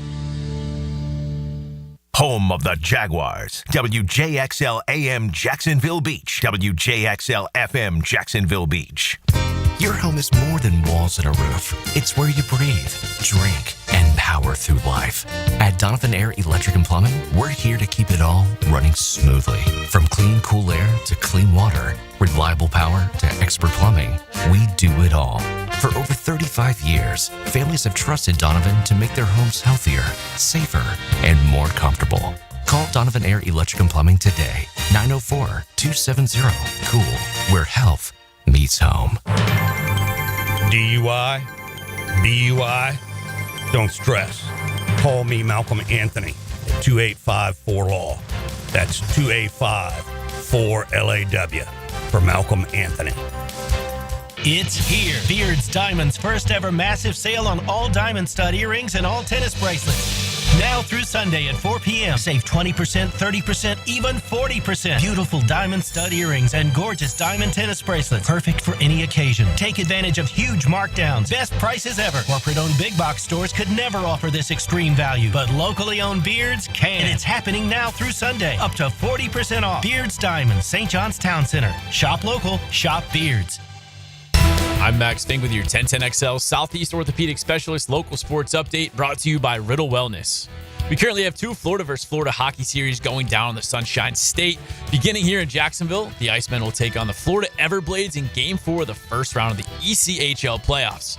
The Icemen need to hurry up and make something happen after a 2-1 overtime loss last night has dropped them to 0-3 in the series.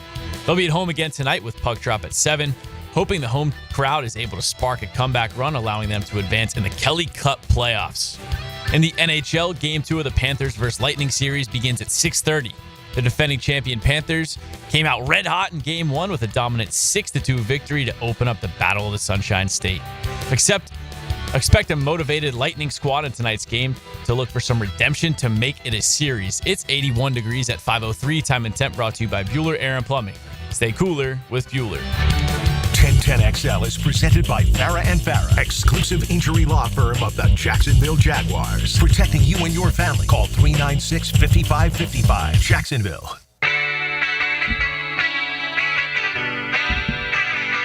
Sadly, the chain gang is no longer. It'll still be on the NFL sideline, but it'll be used as a backup source. Source is a key word right now as we move within 3 hours of the NFL draft. How much of it is wishful thinking? How much of it is guesswork? They have been absolutely silent over at the Miller Electric Center. Although Tony Baselli did come out and make the rounds, so I think he'll be with us tonight on the Jaguars radio network as well around the NFL draft. All right, before we get into things, hour number 2 with Baloo, Carline, and Hacker Nation, we have a trade that just took place? Yeah, and it's weird. It's the Texans and the Browns, and it's an exchange of late round picks, 5, 6, and 7 picks this year, and one additionally in 2027. Why would you do that 3 hours before the draft, trade 5th and 6th and 7th round picks, which basically you're swapping them? The Texans accumulated a couple of 6. Cleveland got a 5th back. So there's a lot of speculation. And when Jacksonville, obviously the talk is Jacksonville's talking to Cleveland. Did Cleveland need to add a 5th to facilitate something? Did the Texans need to add a couple of 6 to facilitate something with somebody else? That makes very little sense 3 hours before the draft unless you needed to add picks for another trade that's coming. Yeah, unless it was a deal where you need that, as Hacker said, this is just the beginning of what is going to be another trade. You know what's fascinating? It's the first time since 1967 that every single team, all 32, still have their first-round pick. This never happens. It never happens. It's incredible. It is, the timing of this is certainly suspicious because this is the kind of deal you could certainly do Saturday morning if it's simply Cleveland. Cleveland had 4 picks in the 6th round. And so it would make sense that they'd want to consolidate that. Houston, has a late 5th rounder, 166 overall. Maybe it's got something to do with a future trade tonight. I mean, obviously, that's certainly raises your eyebrow. I almost wonder, though, if I was the Jaguars, I'd almost rather have the 4 6th rounders. I mean, the point total is basically the same. I mean, what about you guys? If you're going to give away basically tonight's pick, you're going to make Travis Hunter your pick tonight in the trade up, which is pretty much going to mean you're not picking tomorrow. Your 2nd rounder and your 2/3 are gone to Cleveland. I would almost think at that point you'd want the high volume of the 6 rounders, but who knows? So, and from a point standpoint on charts, I mean, the multiple 6 rounders absolutely equate to a late 5th round pick that Houston has. So it is, I agree with you, the timing of this kind of a deal does make you wonder, is Cleveland trying to get something else in their cachet to make the move? But it just, to me, if you're who knows? Maybe Gladstone is locked in on, we need that pick at 166. I'm looking at it and saying, well, if you have 10 picks and you're about to drop down to 6 to make the Hunter deal, I'd almost rather have, instead of 1 5th rounder, give me like 3 of your 6 rounders, because those are all going to be guys that, are on very cheap deals, 4-year contracts, and as opposed to the 5th rounder. But look, I mean, it certainly, the timing of it is odd. You don't normally see a deal like this made when we're 3 hours away from the start of the 1st round. Under normal circumstances, I'd like the 5th, but the fact that this is the right now smallest roster in the NFL, and there's room to bring in player after player after player. They already brought in 10 free agents. This organization did not re-sign any of their unrestricted free agents. They brought back 1 restricted free agent in Cole Van Lanen. So, yeah, by adding these players, the COVID rules are still in effect for the practice squad. It's clear that they, as a threesome, they didn't like what was here, 1 through 53 plus the, 16 practice squad players. They didn't like what was here. They're doing everything they can. There's not going to be more of a turnaround with any other team in the NFL than what you see the Jaguars roster looks like when training camp gets underway in July. No, James Gladstone was very nice about it. The Trent Baalke and the former regime, they're going to raise the floor of the roster. Can I translate that into hacker terminology? 4 of the roster sucked. It was terrible. They looked at this and, are you kidding me? That's why they brought in 10 outside free agents. They didn't re-sign any of their own guys for months until Cole Van Lanen is back. He's the only one, literally the only guy they brought back of their in-house free agents. They only have 59 guys under contract right now. You want to talk about trying to turn over this roster as much as humanly possible in a 90-day stretch? That is what Liam Cohen and James Gladstone have done here. They don't need to say it. Their actions say it for us, what they thought of the job that Trent Baalke and his crew had done here. Any surprise? And if, Jacksonville goes to 2, you can term that as a surprise. If the Bears move up to 4 or 5 to get Genty, you can term that as a surprise. But I'm talking about Sanders. Out of nowhere, all of a sudden the Giants walk up at 3 and say, there's been some whispers about that today. Again, so much is planted or is whatever it may be here on as we move closer to the draft. But what do you expect? Do you think it's going to go? Is this going to end up being nothing? And it's going to go, Ward, Hunter, Carter, Campbell, and then the Jaguars select at 5? I do not. I think New England could move out of 4. I do think that Cam Ward's going 1 to Tennessee. I'll say for now, I think Cleveland just takes Travis Hunter at the end of the day, and just can't pass on that. I'll say the Giants take Abdul Carter. I think he's too good. And again, the Giants at 34, there's probably going to be a decent quarterback there, and they can certainly move up if they want to try and get ahead of Pittsburgh at 21 and maybe make a deal with Denver at 20, somebody like that. I think New England is interesting because I think it would make sense for the Patriots to trade out if they can find a partner. And, again, that's where if you're Chicago, why wouldn't you also be working the phones to New England to try and see, okay, well, what if we get to 4 if they are in fact really hot for Ashton Genty? I think that every draft analyst that you've talked to over the last weeks and months on end has said basically the same thing. There are 10 to 12 blue chip players in this draft. And then when you get to about pick 15 or so, there might not be much difference between pick 15 and pick 50, which means it's a deeper draft. I've heard 20 to 80. Yeah, I've had an analyst tell me 20 to 80. Think about that. So you got really good talent in the top 10, 15 picks, and then not a lot of separation from 20 to 80, we'll call it. So that's why I think you're having so much, conversation about movement. People want to get up. Teams want to get up to get one of those blue chippers, right. Whereas some other teams are saying, okay, well, instead of one blue chipper, I'd like 3 or 4 good football players. If I can get a good football player at 65 and at 87, well, then, yeah, you can come up to 19 and take your blue chipper. I think that's why there's conversation. Now, there's always a lot of conversation. Gladstone did that last year to get Braden Fisk. He did. In L.A. Did. There's always a lot of conversation. To your point, sometimes it's buzzkill because at 9 o'clock, an hour into the draft, nothing's happened, and we're thinking, well, what on earth? I get the vibe it's going to be somewhat active tonight. I don't think it's going to be as active as some believe, I guess is a good way to explain Well, I think we're going to head to a situation where, from what you just mentioned, because of the wide range of players that are considered starters in this league and being productive in this league, albeit not superstars, that trading down is going to be the issue.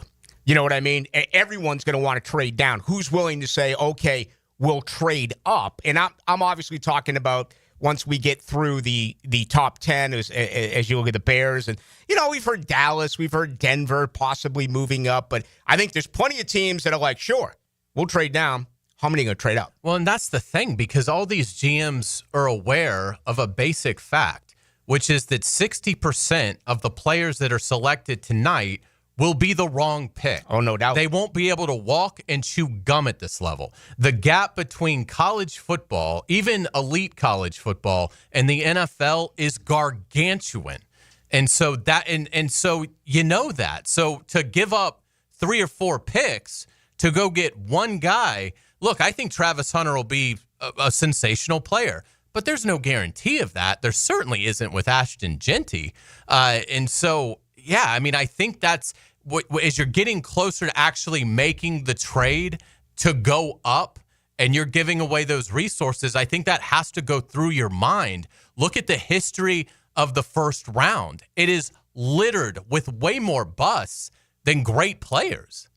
Real quick, I just wanted to share this with you. I'm trying to track down as many of these high school coaches as I can. So Troy Thomas is a high school coach out in the state of California. He's Ted McMillan's high school coach. And the reason I want to talk to him is if the Jaguars draft McMillan, I wanted to have the high school coach on Hacker After Dark. So he's up in Green Bay right now. He just sent me a photo. I had no idea about this.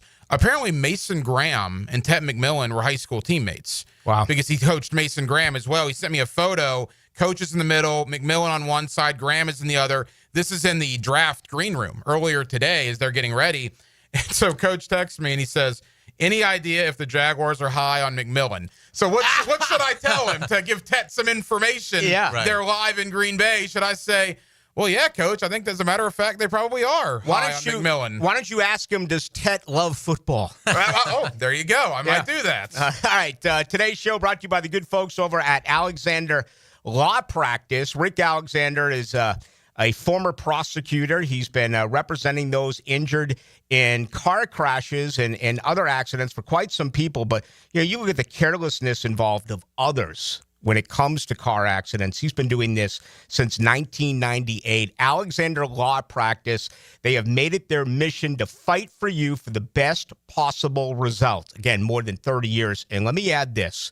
There's always a worry about a response when you call a law firm. You're going to get that immediately from the Alexander Law Practice. Also, you're never out of pocket while things are going on. That may be another concern for you.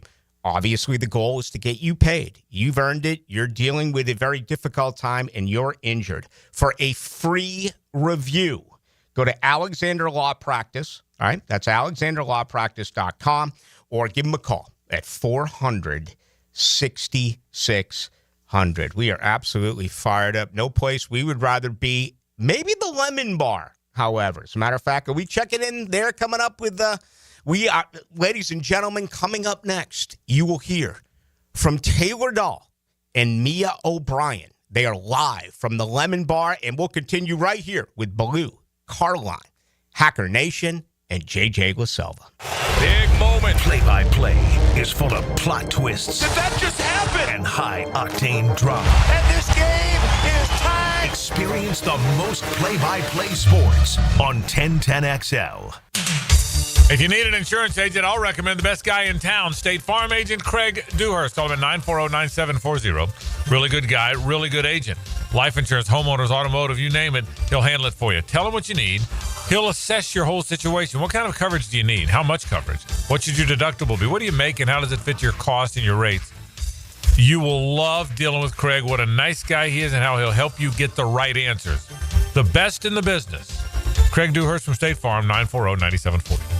Are you ready to step up to luxury? Check out the power of our exciting 2025 lineup, including the Lyric, IQ, Optique, and the stunning Vistique. With over 15 electric Cadillacs in stock and more on the way, it's the perfect time to trade in your Tesla and embrace luxury with a twist. At Randy Marion, there are no tariffs. So visit Randy Marion Cadillac on Southside Boulevard, Jacksonville, and see why our electric lineup turns heads. Don't miss out. Drive Cadillac, electric or gas. We have both. Plus tax tag title $9.99 admin fee and resist all on approved credit. This is Hayes Carline for Harrell & Harrell. I was at lunch with my good friend Holt, and he was telling me that sometimes a lawyer can get more from a case than their own client.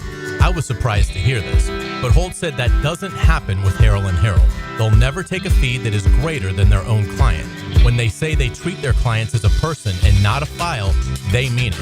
Hopefully you won't need them, but if you're ever injured, call Harrell & Harrell at 904-251-1111. That's 904-251-1111. Hey, I've got that craving again. How about some Mr. Chubby's wings? Have you had the Chubby style wings? Grilled to perfection with Chubby's secret seasoning. You know I have. They are so delicious. I swear you can't find anywhere in town with better wings and better prices on drinks. So many different specials each night, too. Well, I'm ready to chub it up again. Me too. See all their specials at MrChubby'sWings.com. Locations on Fleming Island, the West Side, and now Ponte Vedra Beach. Mr. Chubby's Wings. Before the game, after the game, and during the game. So, you finally have some time to yourself. Even if it is just the car ride home, it's you time. And look at you. Do not disturb set before you even got in the car? Impressive. You've earned this moment to just chill and drive. This break is brought to you by Target Zero and the Florida Department of Transportation.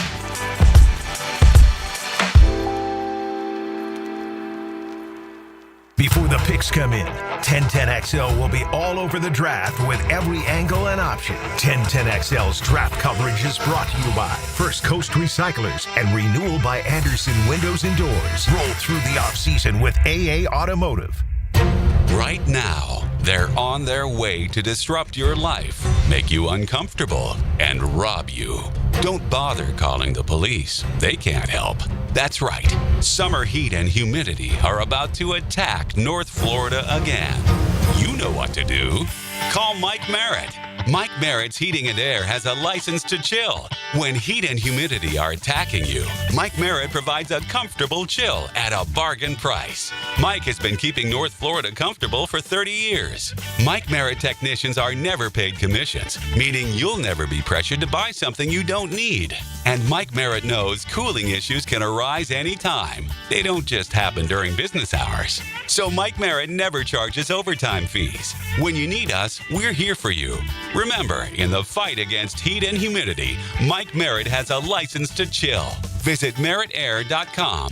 Florida license number CACO 50384. I'm here with Danny Van Sickle, director of the Electrical Training Alliance. Danny, tell me about your program. Hey, Rick, we're a 4-year electrical apprenticeship. Our students start out making over $40,000 a year, and right now make over $90,000 a year, including benefits. There is no tuition or student debt. You just have to apply and get accepted. Did you say no tuition and no student debt? You heard that right, Rick. Once you're accepted to the program, your only cost for the books and the course fees. About $800 a year. That sounds like an amazing opportunity. How can I learn more? Just go to etajax.org and you can apply there. Apply by May 15th. Free Comic Book Day. Hey, I'm Ben Kay, owner of Gotham City Limit, your local comic shop, inviting you to the Community Party of the Year, Saturday, May 3rd. Free comics, free food, huge discounts, and more. Let's take Free Comic Book Day to the limit. Gotham City Limit.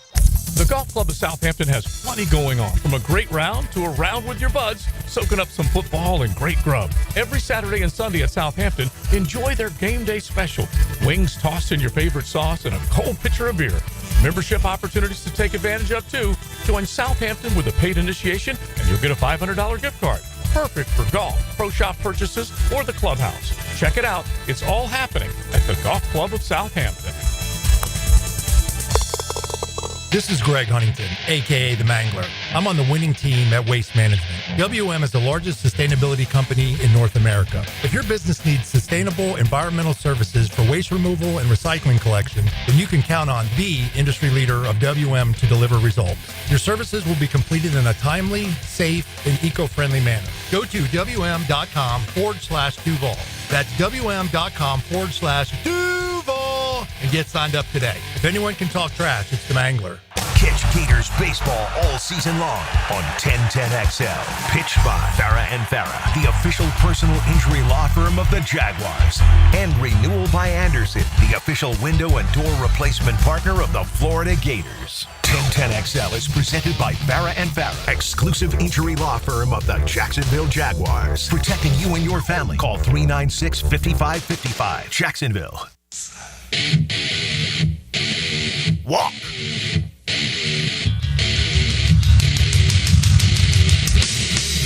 The Mia O'Brien theme song as she joins us live from the Lemon Bar. It is Baloo, it is Carline, it is Hacker Nation. Mia, you're a big Pantera fan, right? Ooh, yeah, absolutely. I mean, come on now. You know I'm a big fan of Stranger Things. I think Pantera was on the soundtrack of that, right?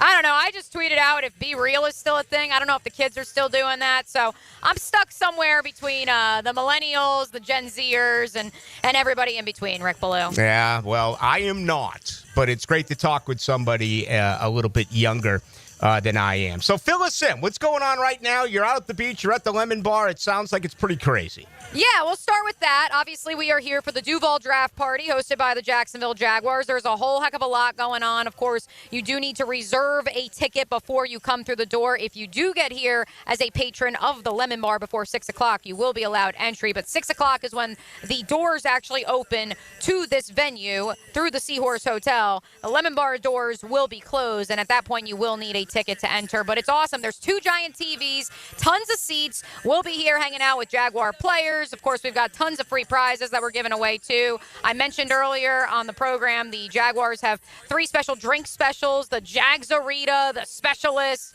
It's going to be a good little time here over at the Lemon Bar, plus a limited menu of food as well, which they actually just passed that over to us, so I'll let you know. We've got, yes, Jagsarita, the Specialist, the Game Day Gatorade, the Pick. That's a new addition to the menu. What's in the Pick, Mia? I need to know. What's in the Pick? Yeah, the Pick has got Crown Royal, cranberry lemonade, fresh lemon topped with ginger ale. Oh.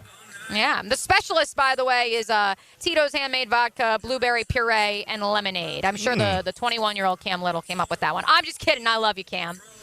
All right. Before we let you go, I know a lot of listeners are coming up to you. The majority. Who is the pick by the majority of the fans that you've spoken to? That's the fun part, Rick. I think that everybody is in the dark. Everybody's in the dark. I can just tell you what I've been hearing via my own reporting matches, I think, what you're seeing a lot of the insiders report right now, which is this idea, the pipe dream, if you may, the ultimate, I don't want to say Hail Mary, because I think the Jaguars would be A-okay if this doesn't happen, and they have certainly contingency plans in place. But the growing groundswell and buzz, the Jaguars could move up to number 2 overall. They would have to give up, obviously, some premium capital. But the idea of selecting a player in Travis Hunter, who is at the top of their big board, obviously would fill voids at both wide receiver and cornerback. Would they be willing to do that? And this idea of the ultimate smokescreen of all smokescreens, for months we have heard James Gladstone say that he wants more at-bats, he wants more picks, when in reality the actual movement that was taking place was as bold, as unflinching as we've seen the Jacksonville Jaguars make in the NFL draft in their 30-plus year history. Wow. Well, we'll stay tuned for that. Mia, thank you. We'll check in with you again before the end of the program. Appreciate the time. Absolutely. Trade back still in place too. Don't think I'm all in, but I'm not all in on the Travis Hunter scenario because I do think trade back is also still in play too, Rick. There you go. That is Mia O'Brien. And some tasty drinks going on right now at the Lemon Bar Hacker. I had quite a few of our favorite cocktails when I was in Jamaica for 5 days. Bushwhackers. Yeah. Oh, I love Bushwhackers. Are you Man, kidding those me? frozen drinks. The only time I drink the frozen drinks is when I'm, in one of those poolside bars in a foreign country, or maybe the Keys, which some would say is a foreign country, but just spectacular. But it sounds like there's some tasty cocktails going on right now at the Lemon Bar. I found out my money is very good at the Floribama Bar for those Bushwhackers. I've been there before, too. Consumed quite a few of them. Yes. As a matter of fact, we'll go right by there. I found out some great news a couple of days ago. After tomorrow night's show, I'm driving to New Orleans. Wow. Okay? I mean, That's my a quick goodness. drive, right? I mean, that'll take no time. The GF bought a bed for her granddaughter, so her son and wife are coming from Houston to New Orleans.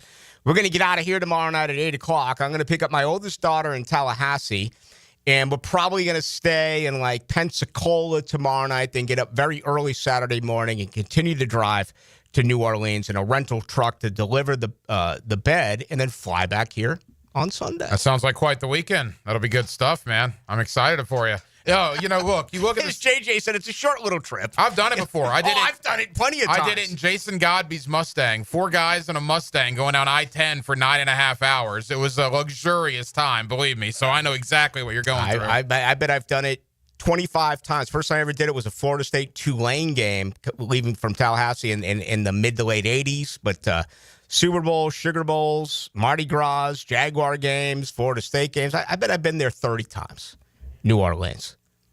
And it's a place you only want to be for 24 hours. You want to get the hell out of there. Yeah, it's a lot of fun, but you get a small dose, and then you get out of there. I've seen you before. That's right. We've had fun on Bourbon Street. Absolutely. I made the mistake of going to Bourbon Street at high noon once. It's a lot different on Bourbon Street at high noon than it is at midnight. Midnight, it's got the ambiance, the flair, the glamour.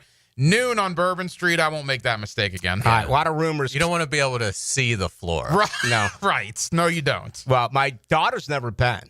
So that's part of the reason why, and I would have done it anyway because I'm an outstanding, listen, I'm a trophy boyfriend.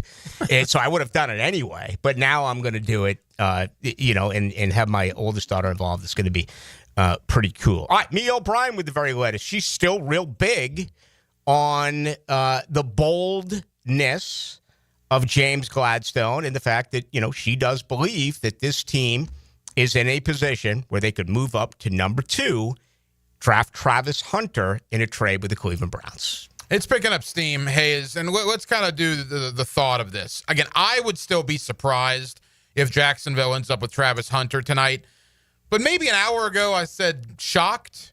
I'm now down to surprised. Talk to me an hour from now. I would still be surprised, though, but let's say that does come to fruition. What would Travis Hunter bring to this team? The notion that he's going to play both wide receiver and defensive back for 50 snaps a game is lunacy. Nope. Lunacy. That is not going to happen. Now, he can be an all-pro at one and maybe sporadically be sprinkled in on the other, but Travis Hunter, whether it's in Cleveland, Jacksonville, or Mars, is not going to play 50 snaps at wide receiver and another 50 snaps at defensive back in a National Football League game. No way. Can't do it. I would think mentally it would be incredibly difficult to do, particularly on the defensive side. It's one thing as a receiver. I mean, you never want to miss an assignment, but chances are you're probably not giving up a touchdown if you miss an assignment. As a defensive back, you absolutely could be giving up a touchdown. Right. So I would think just the mental acumen that you would have to have, the football IQ you would have to have at the NFL level to be locked in on every assignment as a receiver and as a corner. No way. I would think, forget even the physical demands of it. Mentally, I think it would take a really special player. I mean, I'd let him try it. Particularly if you're going to trade up for Travis Hunter, then obviously you believe he's the Shohei Ohtani of the NFL. Mm-hmm. And so you're obviously going to allow him to do both. And he certainly fills the receiver position. I mean, what What they're lacking once you get beyond Brian Thomas Jr., Travis Hunter would be sensational as a compliment for Brian Thomas Jr. And that's where I think his 100% focus would be, and then it would be how much do you want to play him defensively? But he wants to do it both, and I have to think if you're willing to trade up to get him, then you're in the camp that he can do both. Interesting. So you plug him in as the wide receiver. I'm going the other way. And I've been all about offense. No, not even a glimmer, not even a mention of defense outside of Hunter. He would be my starting corner, and I would get him involved in some offensive packages. Hayes, you're saying wide receiver. What about you? I think if it's Jacksonville, I play him at wide receiver because I look at the wide receiver depth chart compared to the defensive back depth chart, and I feel less confident about wide receiver right now than I do about DB. I don't feel confident about both, but so imagine this scenario. It's opening day. Jacksonville's playing Houston, right? Opening day. Mm-hmm. And Travis Hunter's out there, has 2 catches for 19 yards on the opening drive. It's an 8-play drive. Jaguars get a field goal. Travis Hunter goes and gets a splash of water and some Gatorade. And, oh, by the way, Travis, now you're back on the field guarding Nico Collins. Can't happen. That's just not going to happen. Doesn't happen. This isn't Iowa State. This isn't Colorado State. I mean, there is you were talking about it earlier, all the mistakes that are made in the draft. There is such an incredible difference between college football, even in the feared SEC, than playing in the NFL. And you know how competitors are in this league. They're going to see this hot shot roll in and tell the rest of the NFL players that, I'm going to go both ways here and not even break a sweat. He's not going to be able to do it physically or mentally. I wouldn't think. And again, it's a totally different sport with way different physical and mental demands. But, 10 years ago, would anyone have thought that a baseball player could be one of the best pitchers and hitters in the game? And probably the conversation would be like, no, you'll never see that. That's impossible. And then Shohei Ohtani has proven it can be done. So, I mean, that's what the Jaguars would be seeing in Travis Hunter if they're willing to give up basically this draft and maybe a solid portion of next year's draft to go get him. I would think the plan is we are going to let him play every snap. I mean, I'm with you guys.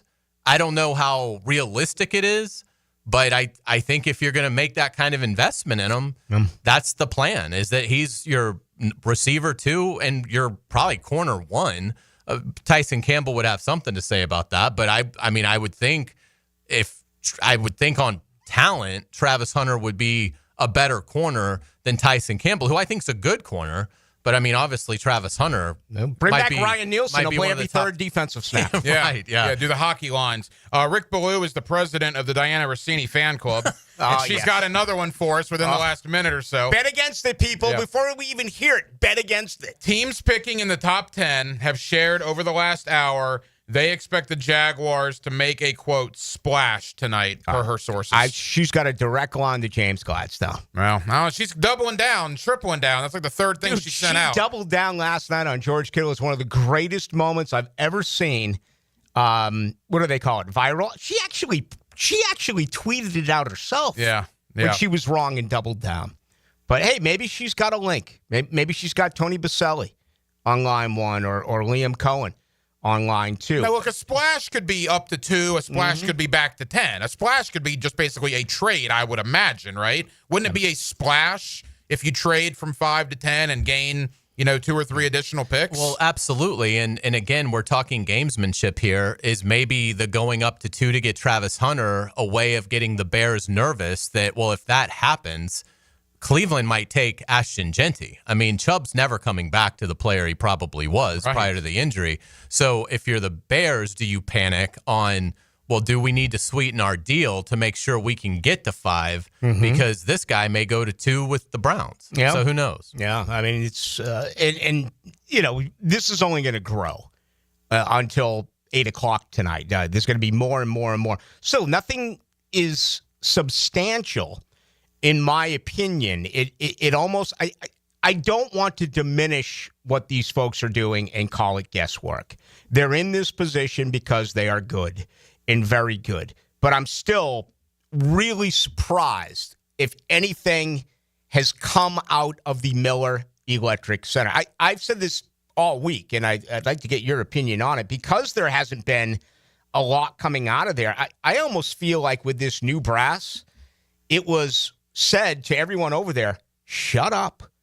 If there's a leak, and I go as far as say you're out. If there's a leak, you're out. I mean, this is the first draft that I can ever think of since being here in 1996 where people that I've talked with over the years, I'm not. I'll speak for myself. I am not getting anything from people that I normally used to. I don't think there's any doubt about it, because when there's a new administration, everybody, particularly the people that were already there with the club, they're hoping to be retained. No doubt. They're not going to do anything to jeopardize their employment. They may get fired anyway, but you don't want to do anything that's going to basically make it a no-brainer that Gladstone's going to fire you. You don't want to have that reputation. You want to get a job in another NFL city, something like that. The last thing you want to be known as a rat.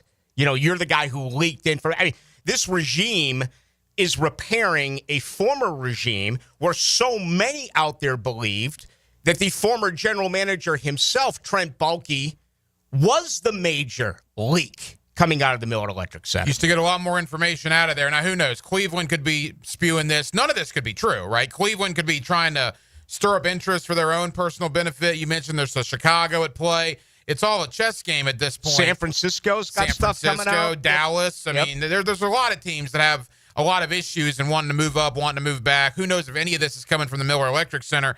But I will tell you this, it makes it exciting for the next 2.5 hours until Roger Goodell walks across that podium. We figure out what's going to happen. Forget about 2.5 hours. Anyway, we can delay this for another 2.5 weeks. This is a sports radio dream. It's just been unbelievable. It's been just this offseason. Monday is going to be like, all right, what do we talk about? I mean, this offseason has been just spectacular outside of the 16 days that, again, Jacksonville was in a Walking Dead mode or episode until Trent Baalke actually did get fired. All right. Thank you, Liam Cohen. Yeah, no doubt about it. Liam was like, no, I had nothing to do with it. Oh, sure.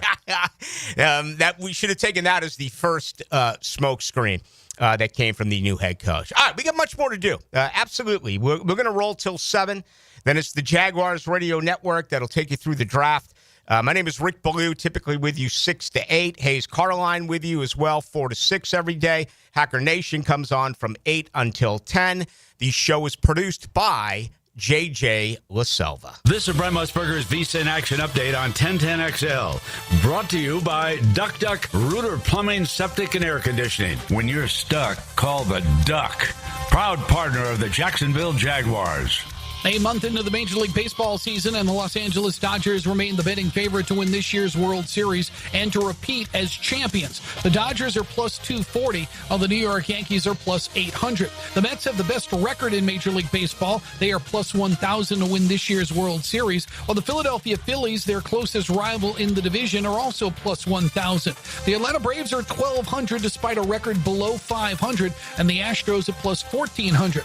Yankee slugger Aaron Judge is at even money to be the regular season home run leader, while Shohei Ohtani is at plus 350. Mike Trout is at plus 1,000. Earn cash back on your gaming transactions with the GBank Signature Visa Card at vsin.com/GBank. I'm Tony Desiri with your Visa in Action update on 1010XL. Trying to figure pricing at most AC companies is like listening to an auctioneer. Who wants an AC tune-up? Do I hear $3.99? How about $2.99? No, let's drop it. $79? Do we have a deal? Going once, going twice? Sold! Not at Duck Duck Air Conditioning. We make it easy. We're offering a free AC inspection. No gimmicks, no fine print, just a completely free checkup from our highly trained techs to make sure your AC is ready for summer. Call 904-862-6769 now to schedule. Duck Duck Air Conditioning, because free is better than bidding. Any required repairs are not included in the inspection.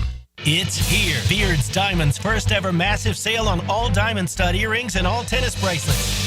Now through Sunday at 4 p.m. Save 20%, 30%, even 40%. Beautiful diamond stud earrings and gorgeous diamond tennis bracelets. Perfect for any occasion. Take advantage of huge markdowns. Best prices ever. Corporate-owned big box stores could never offer this extreme value, but locally owned Beards can. And it's happening now through Sunday. Up to 40% off. Beards Diamonds, St. John's Town Center. Shop local. Shop Beards.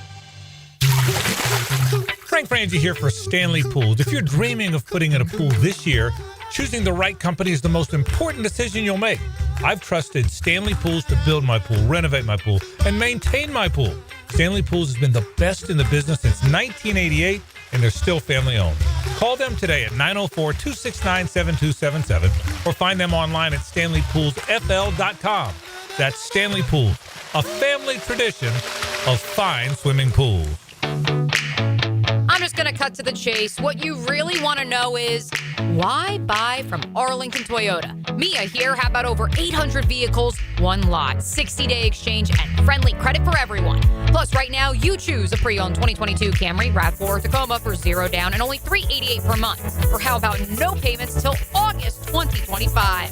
Shop in person on Atlantic Boulevard, just a quarter-mile east of 295, or online anytime at arlingtontoyota.com. For your chance to win 4-day weekend VIP passes to the Welcome to Rockville Festival in Daytona Beach, May 15th to the 18th, text the word ROCK to the 1010XL text line designed by Lifetime Enclosures at 641-1010. If you suffer from constant burning, tingling, or numbness in your hands or feet, it could be a serious condition called neuropathy. I'm Dr. Nathan Riddle, DC with Riddle Wellness in Ponte Vedra. Neuropathy is treatable, and we have seen great results by using state-of-the-art, non-invasive therapies to target damaged nerves, reduce symptoms, and improve nerve function. Call 904-395-5598 to schedule your free consultation today and learn how you can live pain-free. Call 904-395-5598. DivorceMenOnly.com. This is Kenny Lay of Kenny Lay & Associates. Our firm specializes in representing men in family law. That's all we do. That's our only focus. We can help with all of your family law needs, such as divorce, custody, alimony, and child support. For over a decade, we have helped thousands of men with these types of issues. We even have an appellate division ready to challenge a judge's ruling. If you need a family law attorney, go to DivorceMenOnly.com. DivorceMenOnly.com. Offices, Jacksonville. Hey gang, Prosser here, and it's always great when you can replace a problem with a promise. And let me get right down to it. When it comes to Chad and Sandy and selling your home, here's a promise that you can count on. Chad and Sandy guarantee your home sold at an agreed-upon price and deadline, or they will buy it. Now, more. Spring selling season is here. Rates are down. Activity's up. Now's the best time in years to sell your home. Some homes are sitting on the market, though, and hiring an expert who can maximize your equity and minimize hassle is the key. Those expert agents, and I'm recommending them to sell your home, Chad and Sandy Newman. There have been lots of you out there on the First Coast who are taking advantage. Take David and Heather in Fox Ridge. This is out in Orange Park. We wanted to move to Keystone Heights to get closer to family, away from the city. We heard Chad and Sandy on the radio and called. What you hear is true. We got multiple offers and sold in 3 days for $15,000 above asking price. Call the local experts I trust and recommend to sell my home and yours. Call Chad and Sandy, 414-6200, ChadAndSandy.com. Imagine enjoying the beautiful days of summer in North Florida, relaxing in your enclosed patio, free from bugs and debris. I'm Josh Molina, owner of River City Screens. We are your trusted local screen experts. We pride ourselves in our craftsmanship and our relationships, because with Florida's unpredictable weather, you want someone dependable and reliable to show up for you every time. New construction or repairs, call River City Screens, 904-923-3544. License number SCC 131153483. Hey guys, Coach Campo here. We just left Tony D's Pizza, Bay Meadows and 295. My wife is still raving about the eggplant parmesan. At Tony D's, it's more than just pizza. I'll see you there. At the First Coast YMCA, you'll find much more than just a gym. We offer many ways to help you become more active, reach your weight loss goals, and find your inner strength. Membership at the Y includes state-of-the-art facilities, a huge variety of fitness classes, and programs for all ages. It's easy to join the Y since it's affordable for all incomes. The Y is a great place to make connections and experience something new. Visit the YMCA near you or online at fcymca.org. If you're heading to the Og or you're already part of the nation's oldest, don't forget to drop into Sunset Grill. For over 30 years, serving up great chowder, seafood, wings, and cold beer. Sunset Grill, somewhere on A1A, St. Augustine Beach. 1010XL is presented by Farah & Farah, exclusive injury law firm of the Jacksonville Jaguars. Protecting you and your family. Call 396-5555. Jacksonville.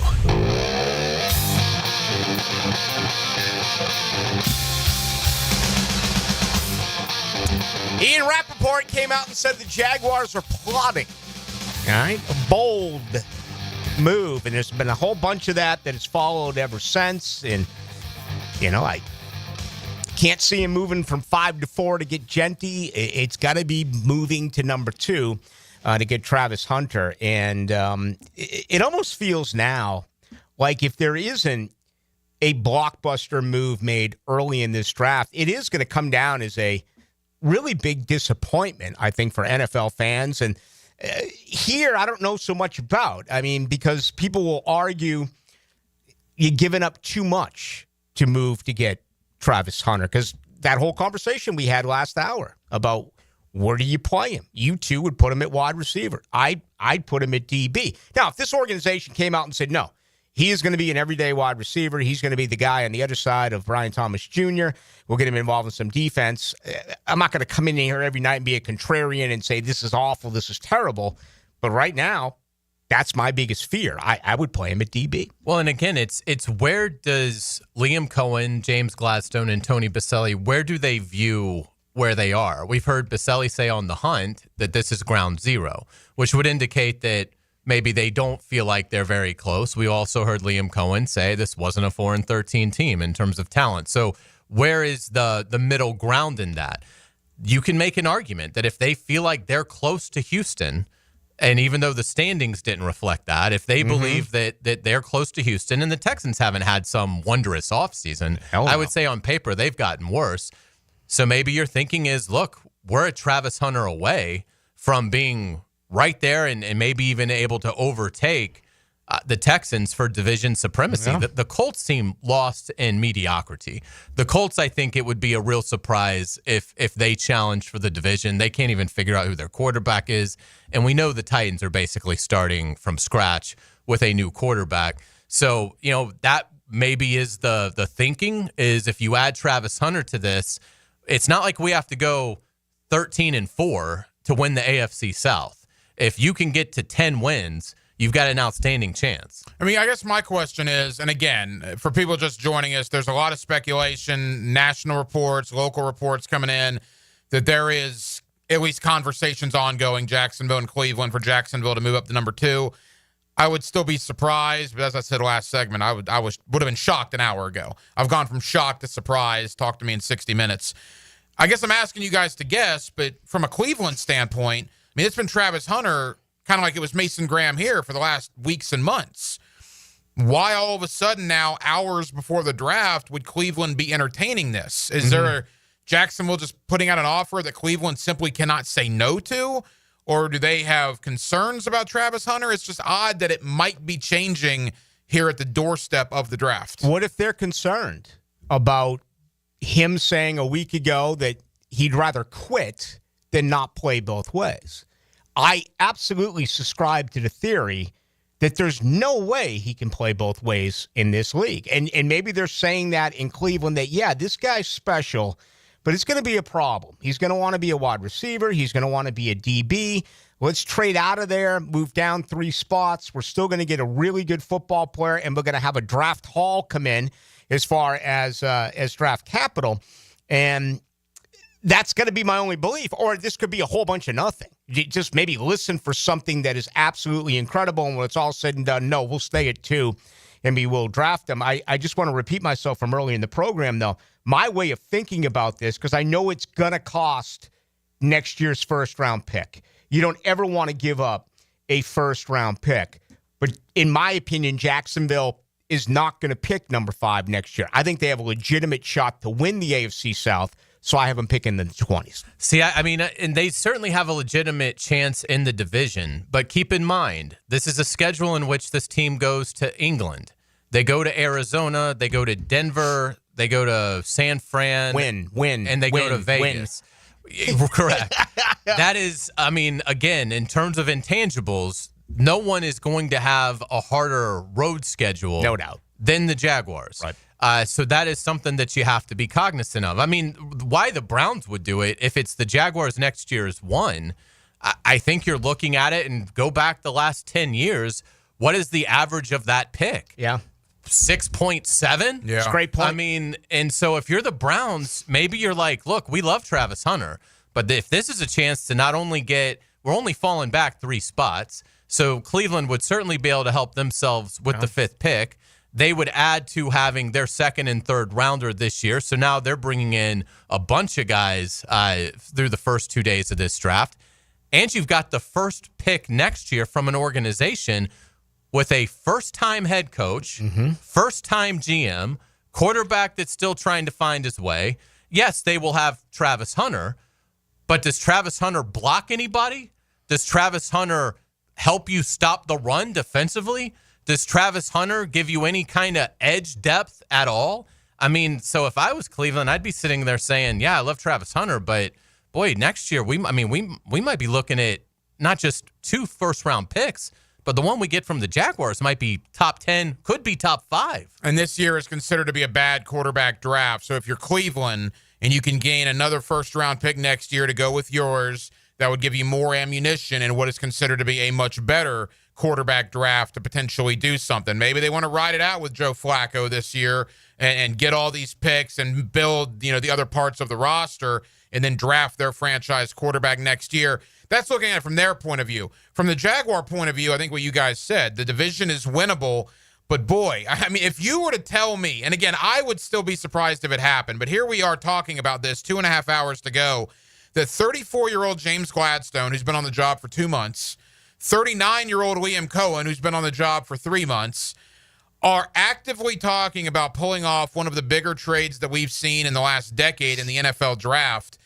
And they've been here less than 90 days. Yep. You want to talk about being bold, right? Gladstone talking about being bold. Game on. Are you kidding me? You can't be any more bold than if you accomplish this and move up to number 2. Well, wouldn't this be like the biggest trade in franchise history, basically? I mean, what would trump this? Rob Johnson for Fred Taylor. Yeah. Well, but that's what it became. Yeah. Yes. I mean, I in terms of like setting the NFL world on fire. I mean, they traded up for Derek Harvey. They gave up a lot, but that was a disastrous pick. They gave up like 3 third-rounders to go from 26 to 8, and Derek Harvey was a terrible pick. Remember this. Gladstone, he watched Les Snead, give up all of these picks to get Jalen Ramsey, to get Matt Stafford. He witnessed, remember the feeling in L.A.? It's like, we don't even care about the draft. Who else did he bring in? Who was the pass rusher? Von Miller. I mean, they brought in so many guys, and they gave up all these picks, and they won a Super Bowl. That was the ultimate prize. Eric Weddle was another guy they brought in. And then he completely, halfway through, they rebuilt that team where all of a sudden, with the draft, he's put together some really good draft picks. So this guy's resume, he's built an organization both ways. I think there is the boldness where he could make this move with Cleveland. I also will say this, though, Hayes. Your theory is a lot more popular around the NFL than mine about them winning the division and drafting in the 20s. If you were to go to any other NFL market right now and you mentioned Jacksonville, they'd laugh and say, yeah, Jacksonville will be in the top 10 selecting next year.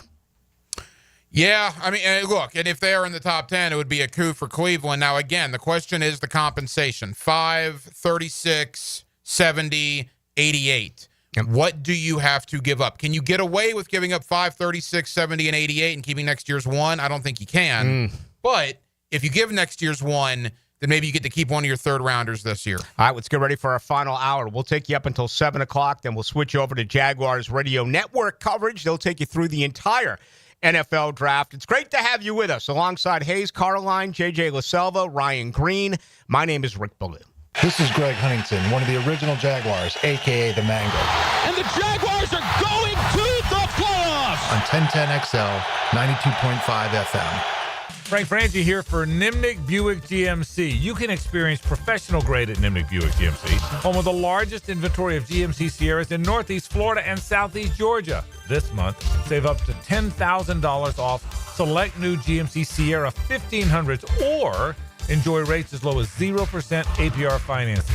That's right, 0%. You heard me right. Now, look, you can't find deals like this anywhere else in Jacksonville.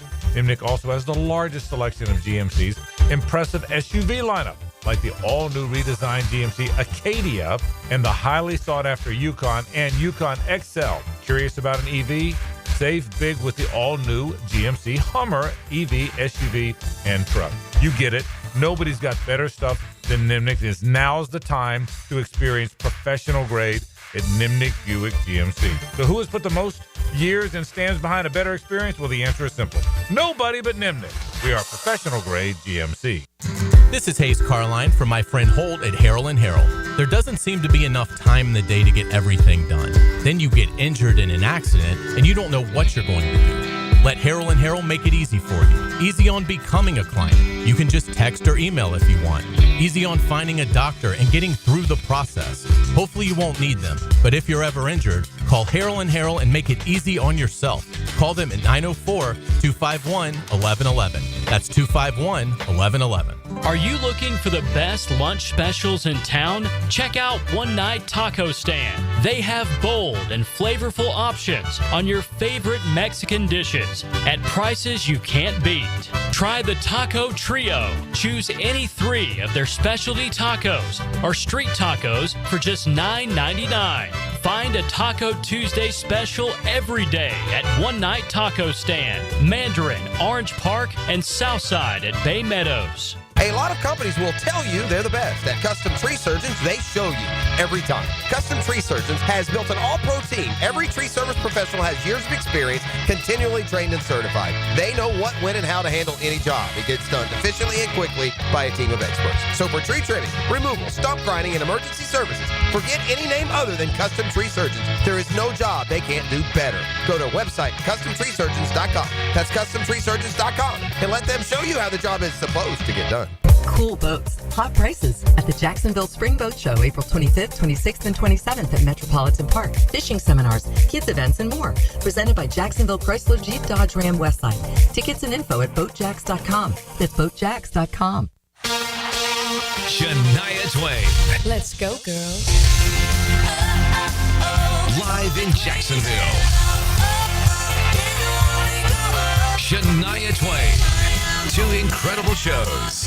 Daly's Place, July 29th, and Due to Demand, second show added July 30th. With special guest Mackenzie Porter. New show on sale Friday at 10 a.m. at Ticketmaster.com. For more, visit ShaniaTwain.com. The Frangie Show will recap the Jags draft picks live at Mr. Chubby's Wings Friday from 4 to 6. Join us for 2-for-1 pints and pitchers or $3 wines and wells.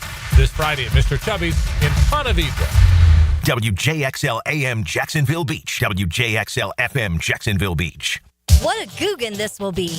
If you and a friend would like to play in this year's Coastal Equipment Guggen Open Golf Tournament May 19th at Hidden Hills Golf Club, text Guggen to the text line designed by Lifetime Enclosures at 641-1010 for your chance to win. He just got a hole-in-one. Score a hole-in-one and win an Atlantic Infinity SUV. ET makes a putt, you win lunch at Twin Peaks, a Chick-fil-A breakfast, and a Dandy Foods lunch. Thanks to our sponsors, Injury Care Centers, Kingfish Pest Control, and Valor Roofing. Baseball is back. Jumbo Shrimp Baseball at the newly renovated 5-Star Ballpark is your home for affordable family fun. Tickets start at just $5. Fireworks after every Friday home game and kids round the bases after Sunday games. Log on to jackshrimp.com for tickets and details. Jumbo Shrimp Baseball, affordable family fun.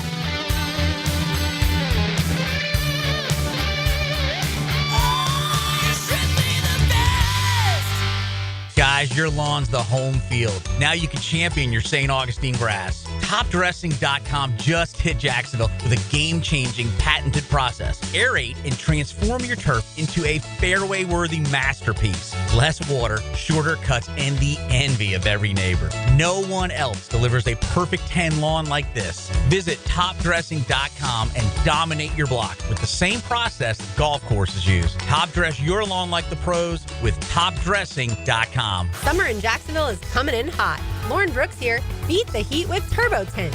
Their window tint blocks up to 99% of harmful UV rays and keeps your ride cool and comfortable. Book today at orangepark.turbotint.com.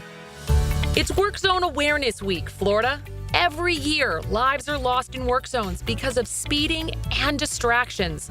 When you see orange cones, remember, slow down, follow the signs, and stay focused. Workers are counting on you to get home safely, and so are their families. Let's work together to prevent accidents and save lives. A safety reminder from the Florida Department of Transportation. Slow your roll. Safety's the goal. I'm Max Fink with your 1010XL Southeast Orthopedic Specialist local sports update. Last night, the Orlando Magic fell again to the defending NBA champion Boston Celtics in the TD Garden 109-100. Paolo Banchero had his second straight 30-plus point night as he dropped 32 along with 9 boards and 7 assists. Franz Wagner had another good night as well with his 25 points, but the team desperately will need to find production from other players if they want any chance in the series. They return home to the Kia Center for Game 3 Friday night at 7 in dire need of a win to make the series competitive. Todd Golden strikes again in the portal, this time adding Ohio Bobcats guard A.J. Brown. Brown, whose younger brother Isaiah is a redshirt junior for the Gators, averaged 13.2 points per game for the Bobcats last season and was a near 80% free throw shooter. Brown joins Princeton transfer Xavion Lee in the backcourt for next year's Gator guards. It's 78 degrees at 6 o'clock, time and 10, brought to you by Bueller Air and Plumbing. Stay cooler with Bueller. 1010XL is presented by Farah & Farah, exclusive injury law firm of the Jacksonville Jaguars. Protecting you and your family. Call 396-5555. Jacksonville. Thursday in Duval, where else would you rather be? 2 hours from the NFL draft, electric. Right? Wasn't that Diana Rossini who came out with electric? Oh, that's right. Yeah. I mean, we try to figure out what electric actually means. I mean, I've been doing the NFL draft for years. I know you have as well. Do you know what electric I've never in heard, NFL draft terms I've mean? never heard it described as that. But Electric Avenue? Yeah. Great song. Phenomenal song. Hacker, you got anything on electric? The electric company, you too? Electric Boogaloo. Yeah. Breaking 2. Electric company is one of those things you buy on Monopoly, right? And Old school. Oh, that's right. Yeah. I think so. I always liked having that one. Yeah. I was The a Boardwalk and utilities. Park Place guy, but utilities would come in handy every I'll once in a get you while. with that, and I'll get you with the locomotives. How about you classic rock fans? Remember the days of electric lunches? Yeah. What about the Electric Light Orchestra? That's right. JJ Oh, was- here we go. JJ for the win. I mean, Baloo and I wanted to start a serial killer documentary for a long time. We could talk about the electric chair. It's very good. You know? Very good. How about, no, I won't go there. I won't do that. Probably a good idea. Yeah, but I think it is going to electric be is an electric night. Certainly in that last from 7:30 to probably 8:30, 8:50, depending on what they do. There's going to be a lot of anxiety and I think a lot of excitement. It's I'll let you choose the words out there, but this has grown incredibly now. It went from James Gladstone locally. No one had said anything at all that he has picked up the phone and called. There were reports earlier in the week that San Francisco and Chicago, a couple of reporters out of Chicago saying that he had called the Bears, but nothing locally. Mee O'Brien came out earlier today and said that Gladstone has picked up the phone. But now it just feels like every single reporter or inside is doubling down now with the Jags could trade up to number 2. We still haven't seen it sourced anywhere. But it's really become a snowball effect. I do want to give a little love to my buddy Eric Dillard. You know him as E. Dilla on social media. I had him on Tuesday night, and he actually mentioned on Tuesday on Hacker After Dark that he believed at the time conversations were going on with Cleveland. That was the first time I had heard it, and then a lot of the reports came out. And, I go back to Dane Brugler last week from The Athletic. Dane Brugler was the first guy that I saw have Ashton Genty in a mock to Jacksonville. And then that thing exploded over the last week or so. Well, Adam Kaplan told me. Did Kaplan have it? 3 weeks ago. Okay. From NFL Sirius Radio. And we put the clip out there, but he was like, and he immediately was like, I know the position doesn't equal it. But he thought there were only 3 really, can't miss players in this draft. That's with Carter, Hunter, and Genty. So that's the first time I heard it.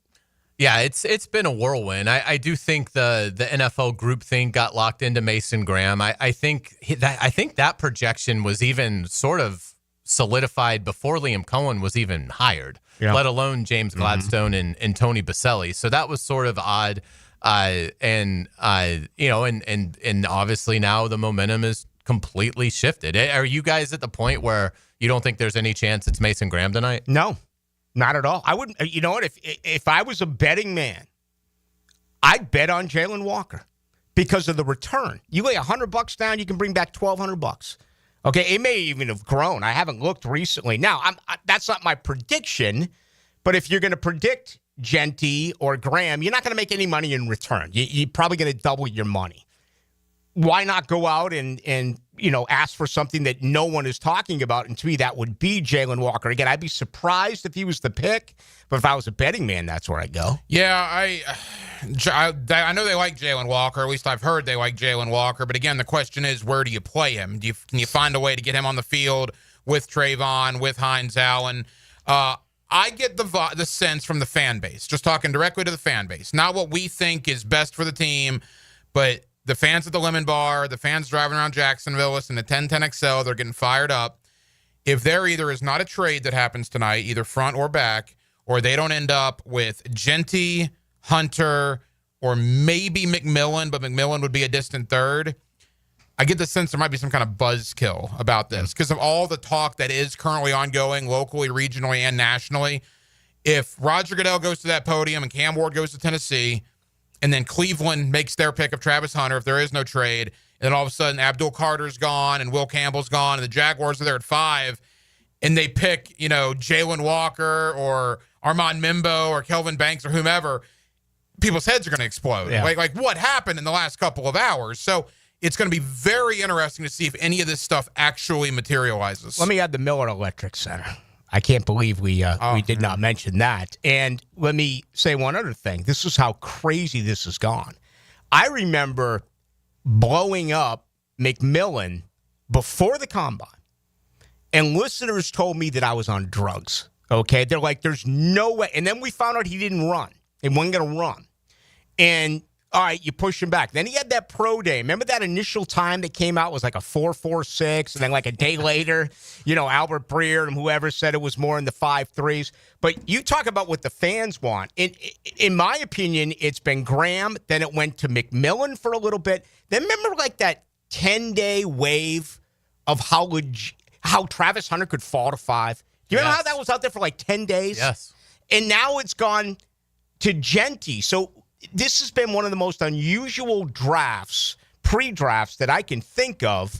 And, I think all 4 that we mentioned are legitimate, depending on what they do. You can make a case that any one of them could end up being here. Well, and again, with Tedero McMillan, the Jaguars are in a unique prism in terms of looking at him compared to other teams in the first round that are probably looking for a number 1 receiver. That's not what the Jaguars are looking for in T-Mac. They would be looking for a complement to their number 1 receiver, which is going to be Brian Thomas Jr. for many, many years.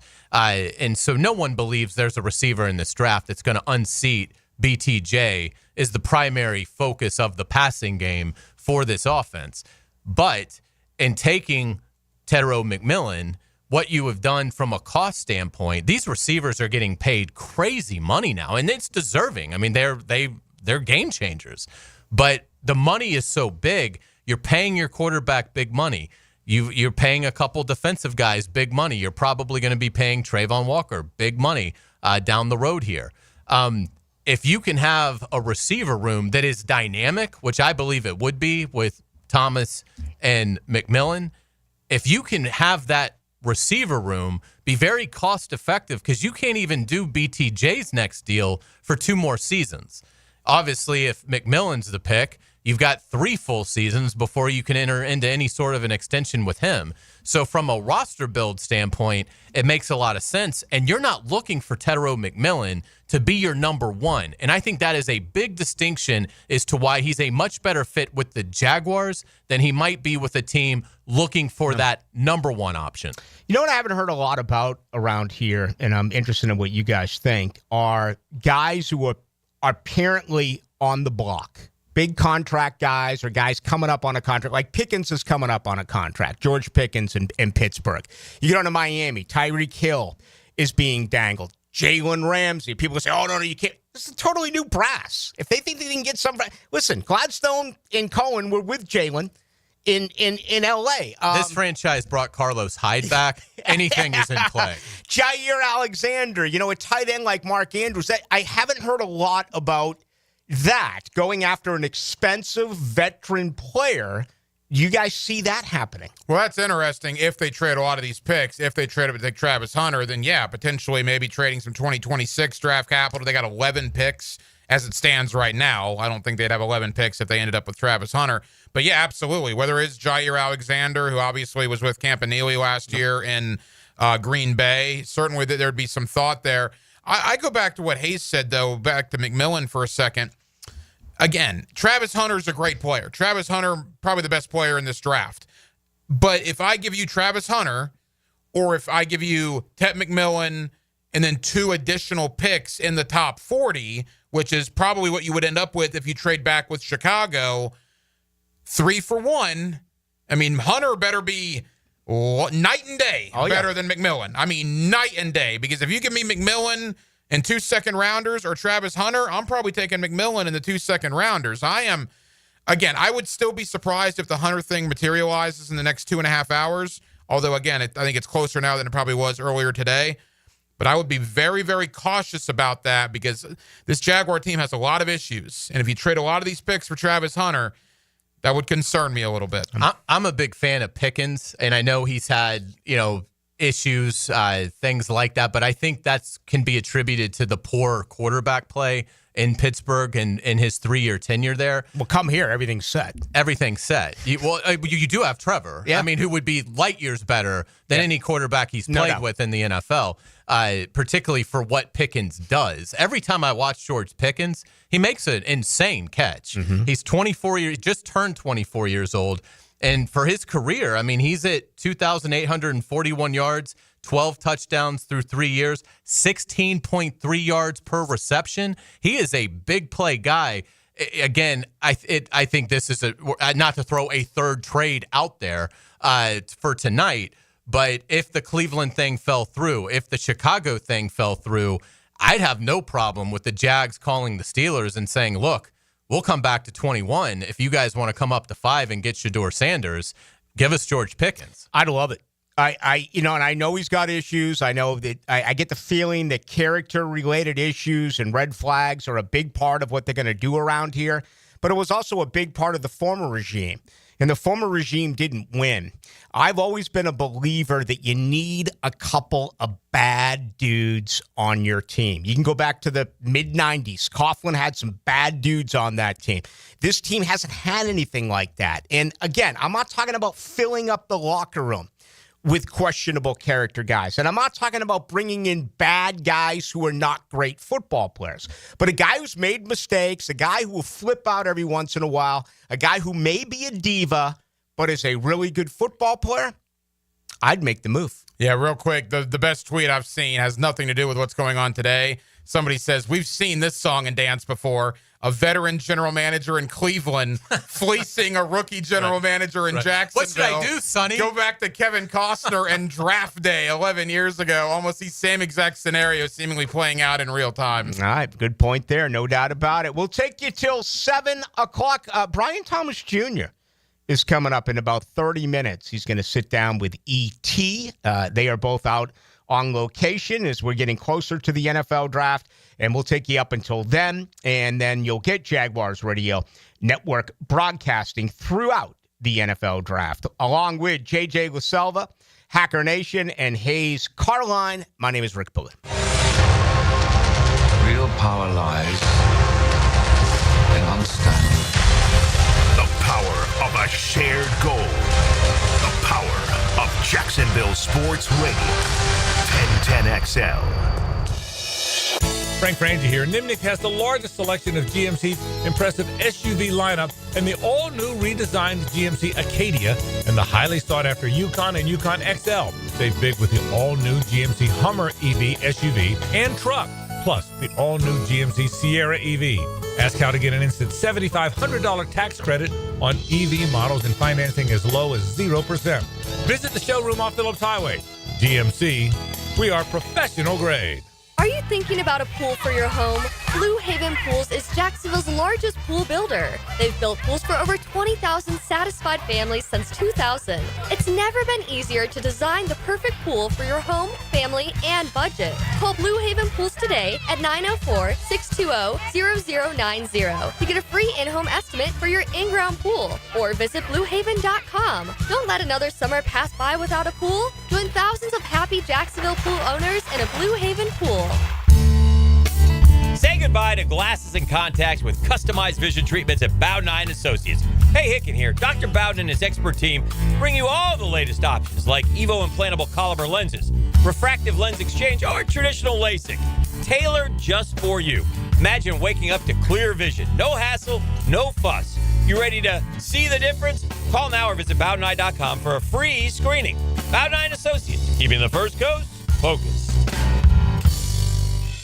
It's the final days of Diamonds Direct's annual spring sale. This is your last chance to get an extra 20% off our already renowned prices. Plus, book an appointment and get an additional $100 off your purchase. But hurry, these savings end soon. And this weekend only, we're open Sunday to give you an extra day to shop our expanded selection of trending engagement ring settings, his and hers wedding bands, must-have fine jewelry, and more. Time is running out. 20% off, store-wide savings. Visit DiamondsDirect.com for details. If you miss an interview, it'll be waiting for you on demand. Well, what are we waiting for? Search where you find podcasts. And at 1010XL.com. Trained by Duck Plumbing, Septic, and Air Conditioning. When you're stuck, call the Duck. This Work Zone Awareness Week, take a moment to think about the people behind the cones. Road workers risk their lives to keep Florida highways safe. Speeding, distractions, and ignoring signs can be deadly. Slow down, stay alert, and follow the rules. It's the best way to protect workers and yourself. Together, we can make a difference. From the Florida Department of Transportation, respect the zone so we all get home. Hello, First Coast. I'm sure by now you have seen our bright green GFL trucks and containers throughout the greater Jacksonville area. We're an industry leader in solid waste and would love the opportunity to earn your business. We're committed to customer service, reliability, and have an unwavering focus on safety. Whether commercial or construction, let us haul your waste away. Call 904-760-5880 to get a quote today from GFL, Green for Life. At Performance Painting, we've spent decades protecting commercial properties with durable, long-lasting coatings. And we can bring the same expertise when painting the exterior of your home. With industry-leading materials and a proven process, we extend the life of your home, reducing maintenance costs and preserving its value. Now, for a limited time, save $500 when you hire us to paint your home's exterior. Just mention 1010XL. Go to performance-painting.com to schedule a friendly estimate. Performance Painting. Repair, protect, preserve. Performance Painting. Cool Cats Heating and Cooling. The coolest cats in town. Setting the standard in our hometown. Quality service, the best around. Coolidge is the cat that cares about your heating and about your air. Cool Cats Heating and Cooling. The coolest cats in town. The best game day parking in all of Duval is at Tailgaters Parking. Are you ready for some football? Tailgaters is just steps away on the east side of the stadium. Visit tailgatorsparking.com and secure your season parking pass today. You'll always feel good when you send someone a Kuhn Flowers floral or plant arrangement. This is Max Fink with 1010XL, and no matter what the reason, Kuhn Flowers has always come through for me. Order online at kuhnflowers.com. 1010XL is presented by Farah & Farah, exclusive injury law firm of the Jacksonville Jaguars. Protecting you and your family. Call 396-5555. Jacksonville.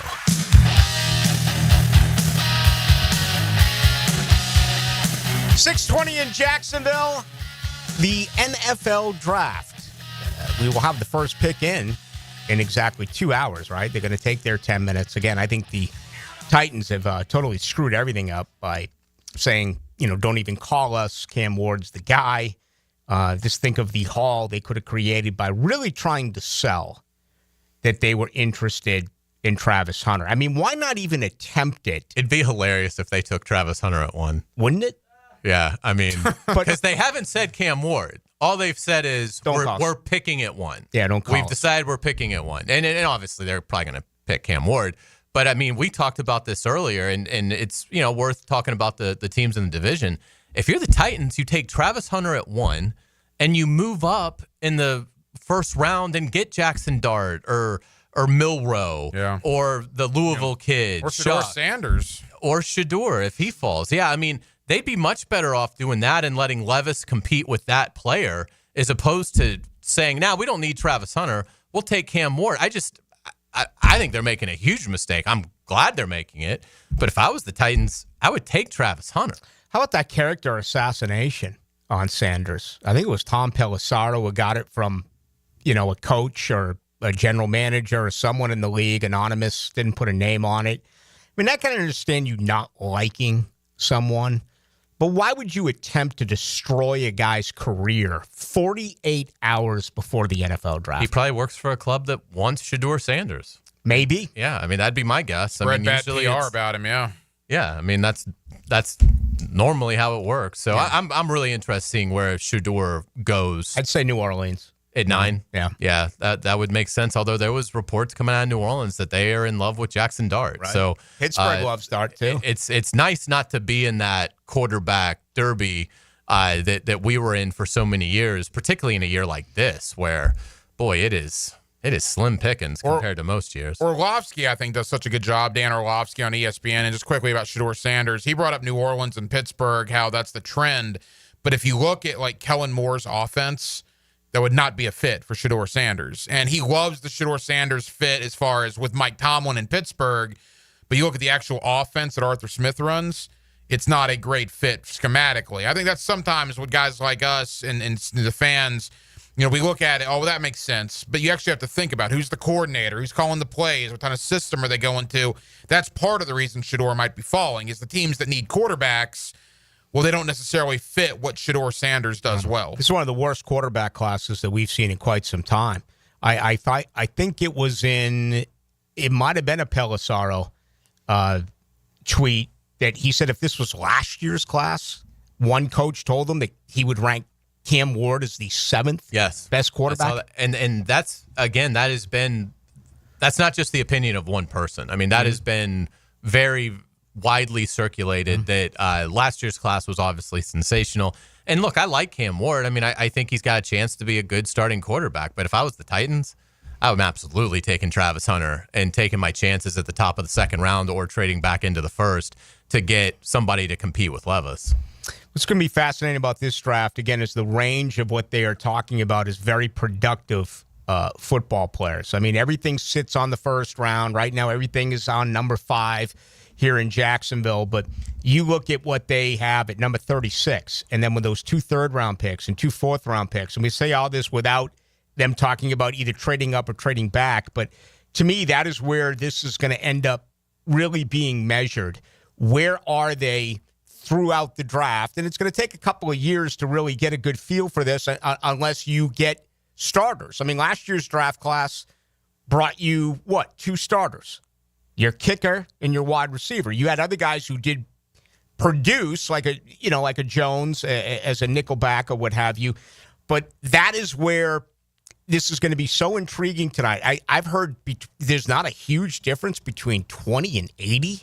It's like I've been doing this forever. I've never heard a range of 60 players. So what I think is going to be happening tonight, for flies on the wall, is that there's going to be certain organizations, when someone makes a pick at number 27, say, are you kidding me? We had him ranked at, number 62. Yeah, no, you're right. And we've heard from a lot of people, 20 to 80, even a larger gap, that there's not that big a difference.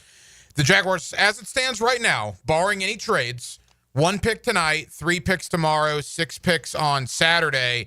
But again, guys, they have 59 players under contract. That is the fewest of any team in the NFL. If they keep all 10 of those picks, well, that gets you to 69. You have to take 90 to camp. So they're going to be very, very active Saturday evening in undrafted free agency.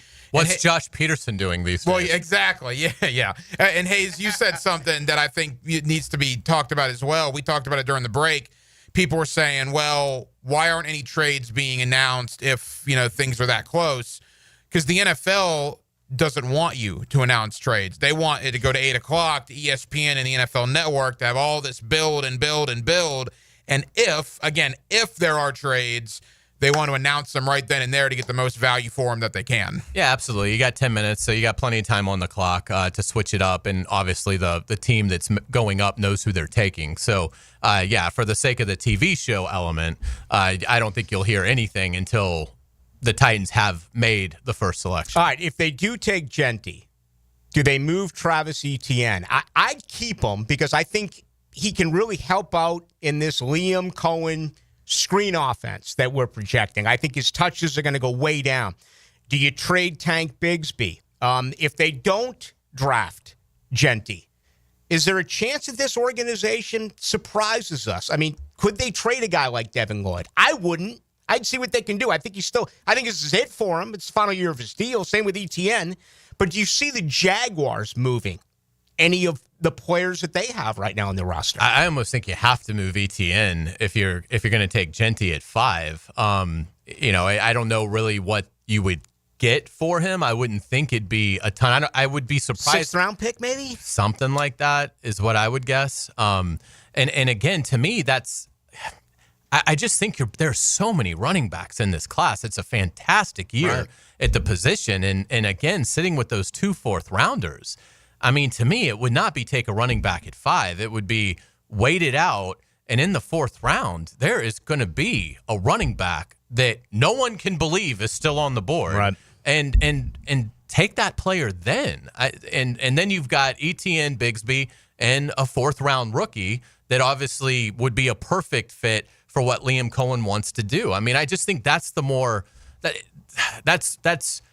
I think the more in terms of wisdom and playing the draft the right way, I think that's the better allocation of resources. If they draft Genty, I am not trading Etienne because, as we've talked about, guys, they need playmakers on offense. They have a lack of playmakers. I mean, right now, as it stands, you're going into opening day, and it'll change, obviously, in the next 72 hours, but you're going into opening day with BTJ, with Travis Etienne, and who else has really done anything at the NFL level consistently? No one. I mean, De'Ami Brown hadn't, Britton Strange hadn't, Tank Bigsby hadn't, not consistently. Etienne's one of your guys right now. You got him under contract. It doesn't cost very much. You draft Genty, maybe it limits Etienne and what he can do. Maybe you put him more as a wide receiver or a 3rd down back, whatever. There's no way I'd trade Etienne to get a mid-round pick for him because you need playmakers on this offense, and you're lacking those right now. I'd let him play out his contract. I mean, this is it. He's going to be a free agent at the end of the year. You can maybe peddle him before the trade deadline if the team gets off to a disappointing start. I don't want him to be a 3rd down back because if it is Genty, I want Genty being out there for everything. But we have to remember he does have that relationship with Trevor Lawrence, and he can be an effective player when it comes to catching the football. 2 years ago, he had, almost 80 receptions. So I would say hang on to him. What about Devin Lloyd? It feels like he's never been used. Again, you're not going to get anything compensation-wise for the former 1st rounder. I mean, what are you going to get for Devin Lloyd? A 6th-round pick? I mean, honestly. That's what I would guess. In the Anthony Campanile defense, where do you play Devin Lloyd? Yeah, and that's the other part of this is we just don't know how this administration is going to view the skill sets of the guys that they're inheriting. And look, and in some cases it's hard to kind of figure out the best spot because a lot of these guys really have not been served well as an employee with the Jaguars in terms of what they've been asked to do, how often they've been moved around to different things. I think Devin Lloyd absolutely falls into that category of, can you guys just figure out what you want me to do so I can actually just focus on that as opposed to my role changing every year that I'm here? And so, yeah, I mean, I think in terms of the talent that they acquired, other than Trevor Lawrence, Brian Thomas Jr., Josh Hines-Allen, Trayvon Walker, and Tyson Campbell, I think everybody else can be on the block. Yeah, that makes a lot of sense. And it's probably 8th on the list of what they need. But feel free to get a linebacker who can cover. Yeah. Because they don't have one right now on this roster. No, they don't. I like Ventrell Miller, but he's much better against the run. The Devin Lloyd thing, look, I mean, you're relying on Campanile lightning striking twice. Quay Walker and Edge Cooper were considered to be disappointments in Green Bay. True. Campanile got a hold of him last year as the linebacker coach, and they had their best years of their career. Can he do that with Devin Lloyd here in Jacksonville? Quickly, Cameron Wolf of the NFL Network. He's one of the, I wouldn't call him the state of Florida NFL Network guy, but he kind of is. He does a lot of reporting on Jacksonville, Miami, and Tampa Bay. He came out 20 minutes ago on the NFL Network. He's told Browns continue to field calls from teams wanting the number 2 pick. No offer on the table yet that they would take, but there is still time. They also have not made a final decision yet on their pick. Yeah. So, again, take the reports for what they are. Tell the Browns we're not giving them any picks, but we'll take the Deshaun Watson contract off their hands. Yeah, it's a great idea. You know what we need right now is for Travis Hunter to come out and tweet that he refuses to go to Cleveland. Yeah. Yes. I want to go back home. He's from, what, Which 2 I hours couldn't from blame here? him. Yes. I mean, come again, right out and say, I will not go to Cleveland. I'm not, and just say, And bring the I'm also, offer down. And if you draft me, I will not sign an extension here. Yeah. You can franchise me and 5th-year option me, and you can keep me here for 6 years, but I am never signing an extension here. Can you imagine going to Cleveland? I mean, I'm not going to sit here and pick on Cleveland, but I'm all about a quality of life If you're guy. an avid fisherman Yeah. like Travis Hunter, and you've got Florida as a possibility. With the mistake by the lake, you don't think good fishing out in Cleveland? But just think about what this moment is like for these players, where they're getting drafted, and this is a great country. But to me, can you imagine getting drafted by Jacksonville or getting drafted by Cleveland or getting drafted by Miami and getting drafted by Green Bay? I mean, I look at that all the time. And, I've talked to former players. Malik Jackson, for one, told me I was going to go who paid me the most.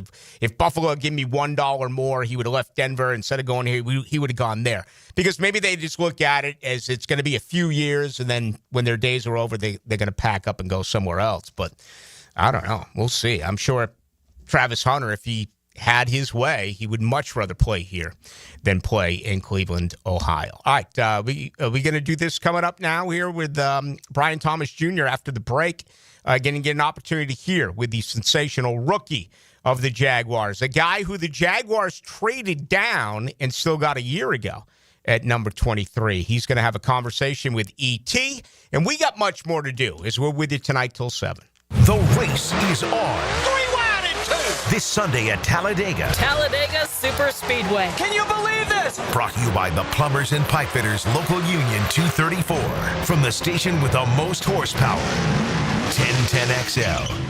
Are you ready to step up to luxury? Check out the power of our exciting 2025 lineup, including the Lyric, IQ, Optique, and the stunning Vistique. With over 15 electric Cadillacs in stock and more on the way, it's the perfect time to trade in your Tesla and embrace luxury with a twist. At Randy Marion, there are no tariffs. So visit Randy Marion Cadillac on Southside Boulevard, Jacksonville, and see why our electric lineup turns heads. Don't miss out. Drive Cadillac, electric or gas. We have both. Plus tax tag title $9.99 admin fee and resist all on approved credit. Hey, I've got that craving again. How about some Mr. Chubby's wings? Have you had the Chubby style wings? Grilled to perfection with Chubby's secret seasoning. You know I have. They are so delicious. I swear you can't find anywhere in town with better wings and better prices on drinks. So many different specials each night, too. Well, I'm ready to chub it up again. Me too. See all their specials at MrChubby'sWings.com. Locations on Fleming Island, the West Side, and now Ponte Vedra Beach. Mr. Chubby's Wings. Before the game, after the game, and during the game.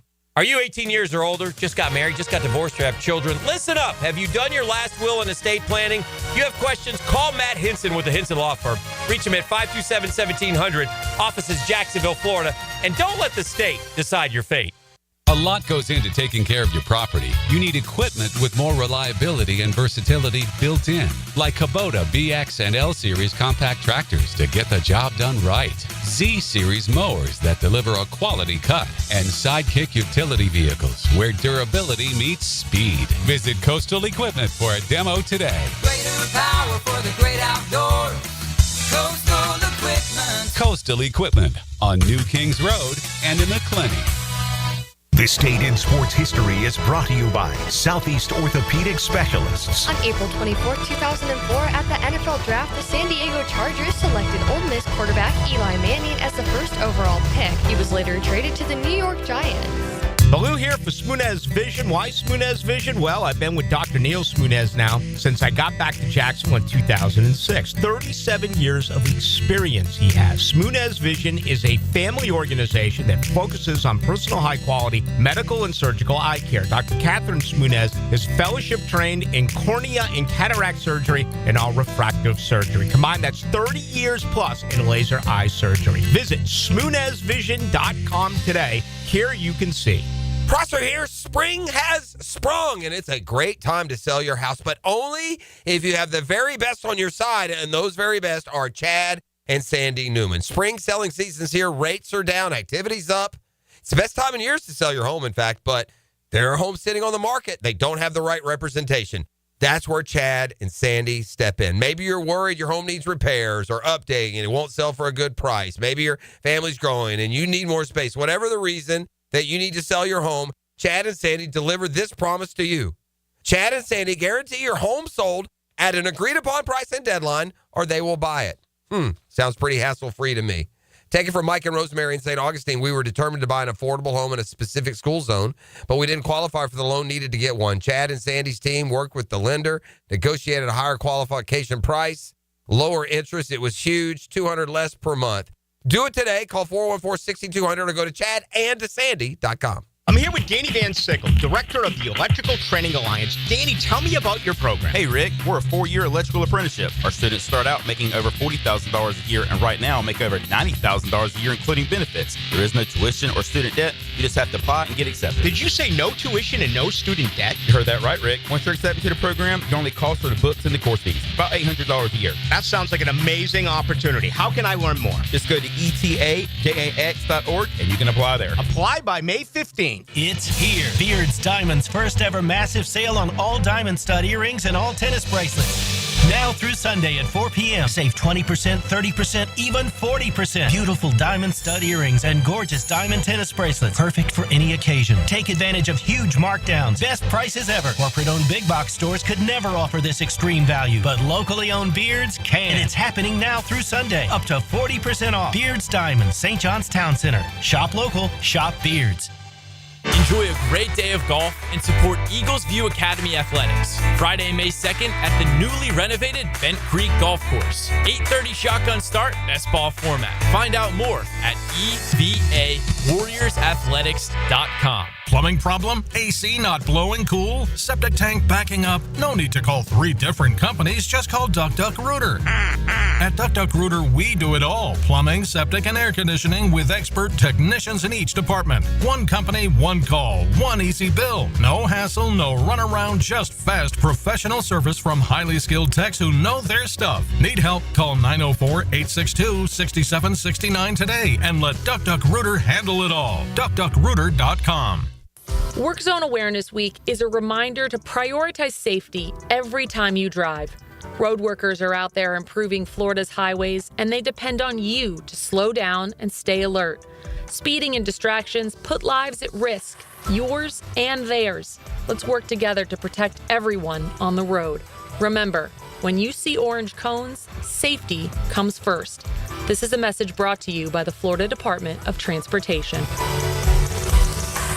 1010XL is presented by Farah & Farah, exclusive injury law firm of the Jacksonville Jaguars. Protecting you and your family. Call 396-5555. Jacksonville.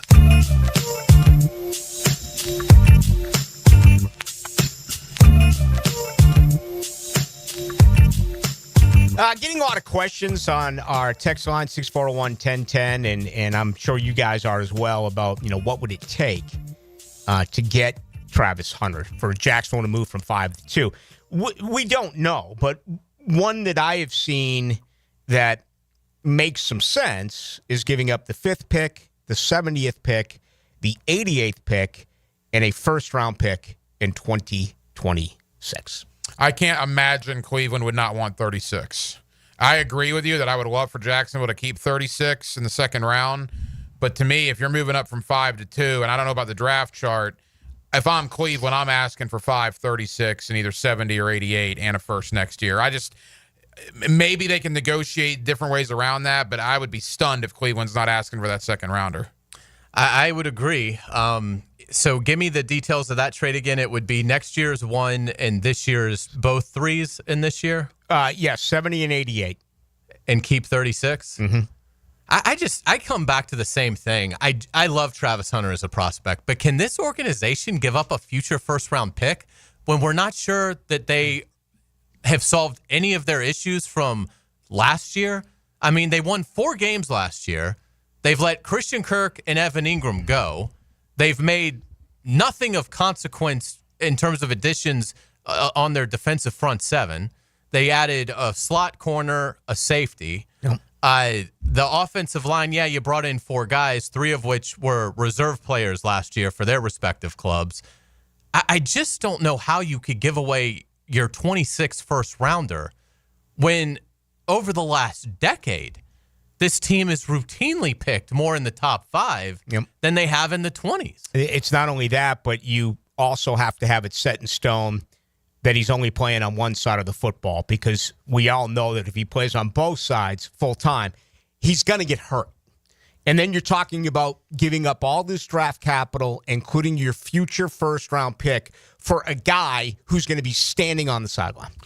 Yeah, there's certainly a lot of risk. I wouldn't do it. But as you said, Hayes, I mean, look, this is their first rodeo as the Jaguar GM and the Jaguar head coach, right? All the history that Hayes is talking about, Rick, I mean, these guys had nothing to do with that. Maybe they think, well, that's the past. We're being bold. This is our ship now. We're steering it our direction. We're going to go out there. We're going to win the division. And is it worth Travis Hunter if we're picking, 25th next year? Well, then, yeah, it probably is at that point. I think we're all concerned that if you give up a first, knowing the history of this team, that's going to be in the top 10, and it's going to be like, oh, my gosh, what are you doing? They're probably not. I know they're not thinking that. They're thinking they're going to come in here and they're going to win right away. Yeah, and unless they just think that they can't go on without him, that they absolutely have to get him, and you give it up, I would much rather have this team, and I'm for that. Again, if they move up to 2, I'm for that. But I see a situation where if they could just trade back, if you could go to 10, and then all of a sudden get the 41st pick along with the 10th pick, then all of a sudden you have 10, 36, and 41. You're getting 3 football players if you make that trade with the Bears, and then that defines everything that you've just talked about. There are so many holes on this roster. You know that you're getting 3 really good football players at 5, 36, and 41. That's the direction they should go in. If there really is a deal to be had with the Bears at 10, that's the direction they should take. Go back to 10. You're still going to get an outstanding prospect at 10.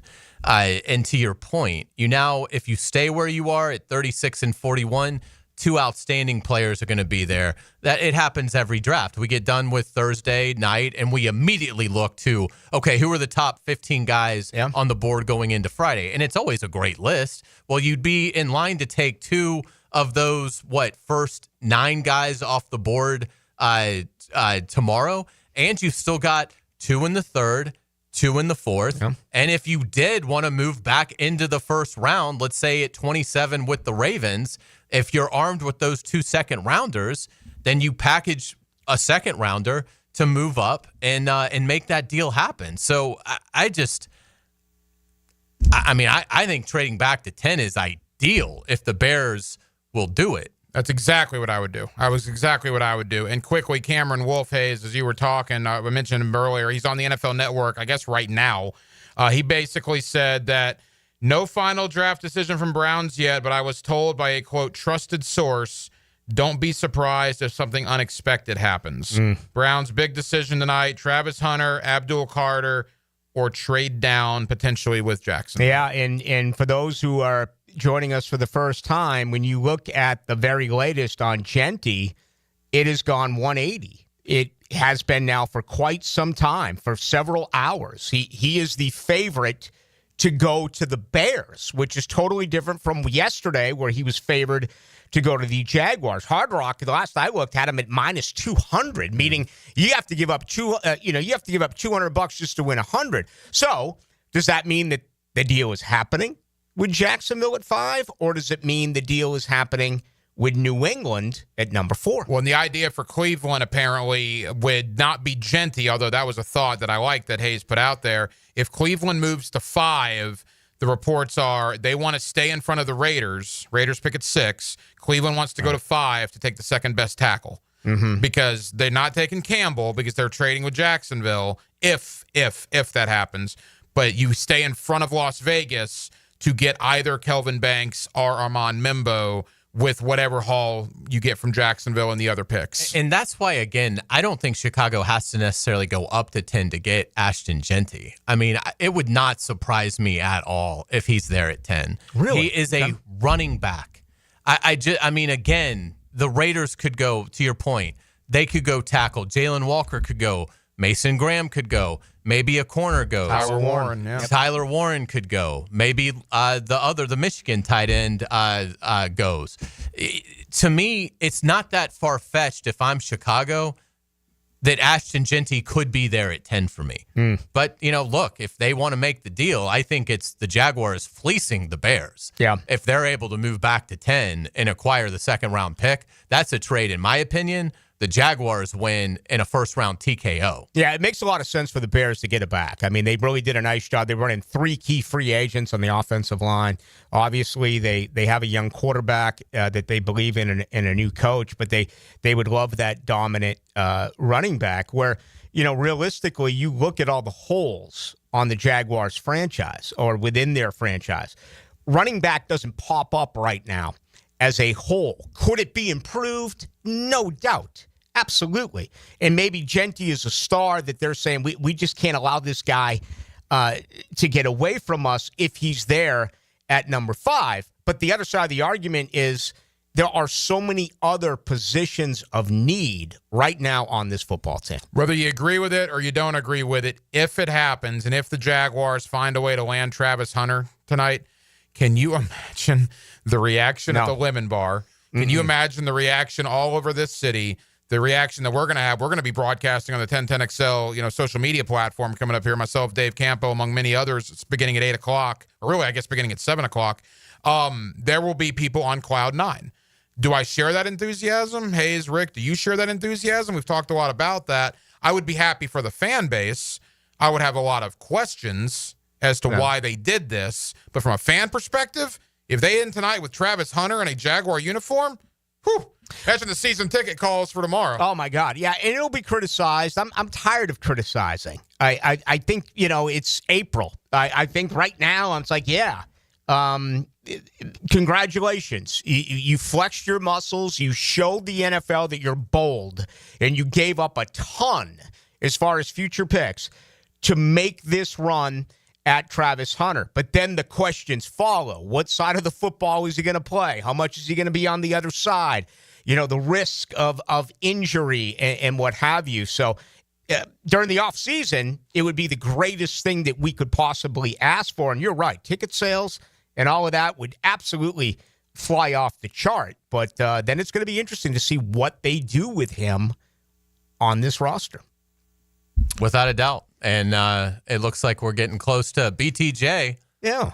Let's do that right now. Let's head over to our friend E.T. He has got the superstar first-round draft pick of the 2024 draft, and Brian Thomas Jr. And E.T., I know you're sitting with him right now.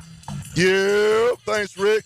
Ladies and gentlemen, boys and girls, beautiful people of all ages, sitting here with me is the 2024 first-round draft pick, Pro Bowl wide receiver, Brian Thomas Jr. Brian, thanks for joining us. Thank you for having me. Man, so let's talk about it.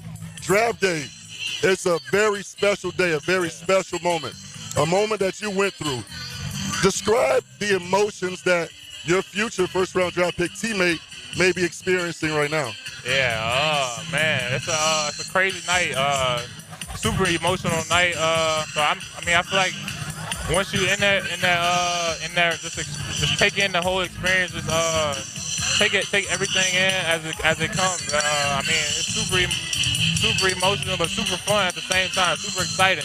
Yeah. But it's a great night just to be able to take in that experience. It's a once in a lifetime experience that many people that wish for it, many people can't get. So I say just take everything in and enjoy the moment. Absolutely. So Now, being a second-year player now, as you were coming in, was there anybody or what type of advice that you were given that you could pass on to your future teammates? I feel like I had two of the best vets in the game. I had Gabe Davis and Christian Kirk. They just pushed me each and every day. They told me to go out there and work hard, and everything that I want, I'll get. So I just want to thank both of them. Still got Gabe on the team. Thanking Christian for everything that he did and helped me out with. I'm sitting with wide receiver Brian Thomas Jr. of the Jacksonville Jaguars. It's a beautiful scene out here, man. Yeah. As you walked in, like, you're a rock star here in Jacksonville, man. After you were selected last year, you played a huge role for this offense. Yeah. 87 catches, 1,282 yards, and you got in that square 10 times. Yeah. And that was your rookie campaign. What does season 2 look like for Brian Thomas Jr.? Hopefully, a lot more. Hopefully, better than that. Season 1. I'm gonna come in, just put in the work, just to be the best that I can be the best version of myself, and just try to take my game to the next level. And hopefully, I'll be able to have a better season I did year 1. New head coach. Yeah. New GM. Executive vice president. Yeah. So it's a new front office. Set like the scene. Like, what does it feel like walking in the building? Just as soon as you walk in, it's full of energy. Everybody's super energized, super excited. Just happy to be in the building, happy to be in there, just trying to be the best version of ourselves that we can be. Everybody's super excited to get to work, and we come in and we work hard each and every day. So yeah. Describe to us your relationship with the Trevor Lawrence. Yeah. Me and Trevor got a pretty good relationship. Our relationship growing each and every day as we learn each other. We still learn each other till this day. Right. Still just trying to be the best version of ourselves, either whether it's on the field, off the field, and we just growing with each other. What would be your message to Jags Nation as we prepare for your second season? I'm super excited. Hopefully, y'all are super excited to come out there and watch us play. Hopefully, we be able to put on a better performance than last year, and just come out there, and we're going to come out there and give it our all. I know you got Lil Baby and No Cap Heavy in rotation. Yeah. You ready, man? Yeah, for sure. Man, let's leave him with a Duval. You got a Duval for him? Yeah, I got you. Let's go. Duval! Duval! Ladies and gentlemen, that's Brian Thomas Jr. Thanks for joining us, man. Yep, thank you for having me. Yes, sir. Yep. All right, there you have it. That was E.T. with Brian Thomas Jr. What a sensational rookie season he did have. Guys, that's going to wrap it up for us. Hayes, I know you're on your way to the Miller Electric Center. Yeah, absolutely. Looking forward to it, and it's been a pleasure. It's been a lot of fun. Hacker, you'll be on social media tonight. Tell us what you got going on. Yeah, 1010XL Twitter, 1010XL YouTube, 1010XL Facebook, actually starting at 7 o'clock on all the 1010XL social media platforms. Gus Logue, Duval Rundown. I know Hayes is going to join us from the Miller Electric Center. Mia down there. Myself and the head coach, Dave Campo, will be reacting not only to the Jaguar pick, but every pick up until about 10 o'clock or so this evening. So join us over on the social media platform coming up here in about 5 minutes. Appreciate that. JJ LaSalva, appreciate working with you as well and producing the show over the last 3 hours. It was good to see you again, Rick. Yeah, it's always a long time. You're looking very tan and beautiful. We see each other every day. What are you talking about? That's going to do it. My name is Rick Ballou. I'm with you every night, 6 to 8. That'll be tomorrow on a Friday as well.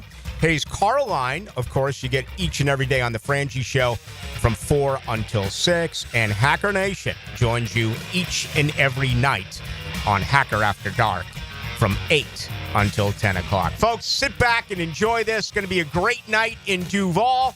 Keep it right here for Jaguars radio programming. They will give you the very latest on everything that is happening. They'll take you to the draft and through the draft. And that's coming up right now here on your home of the Jags. What was that? It's called radio.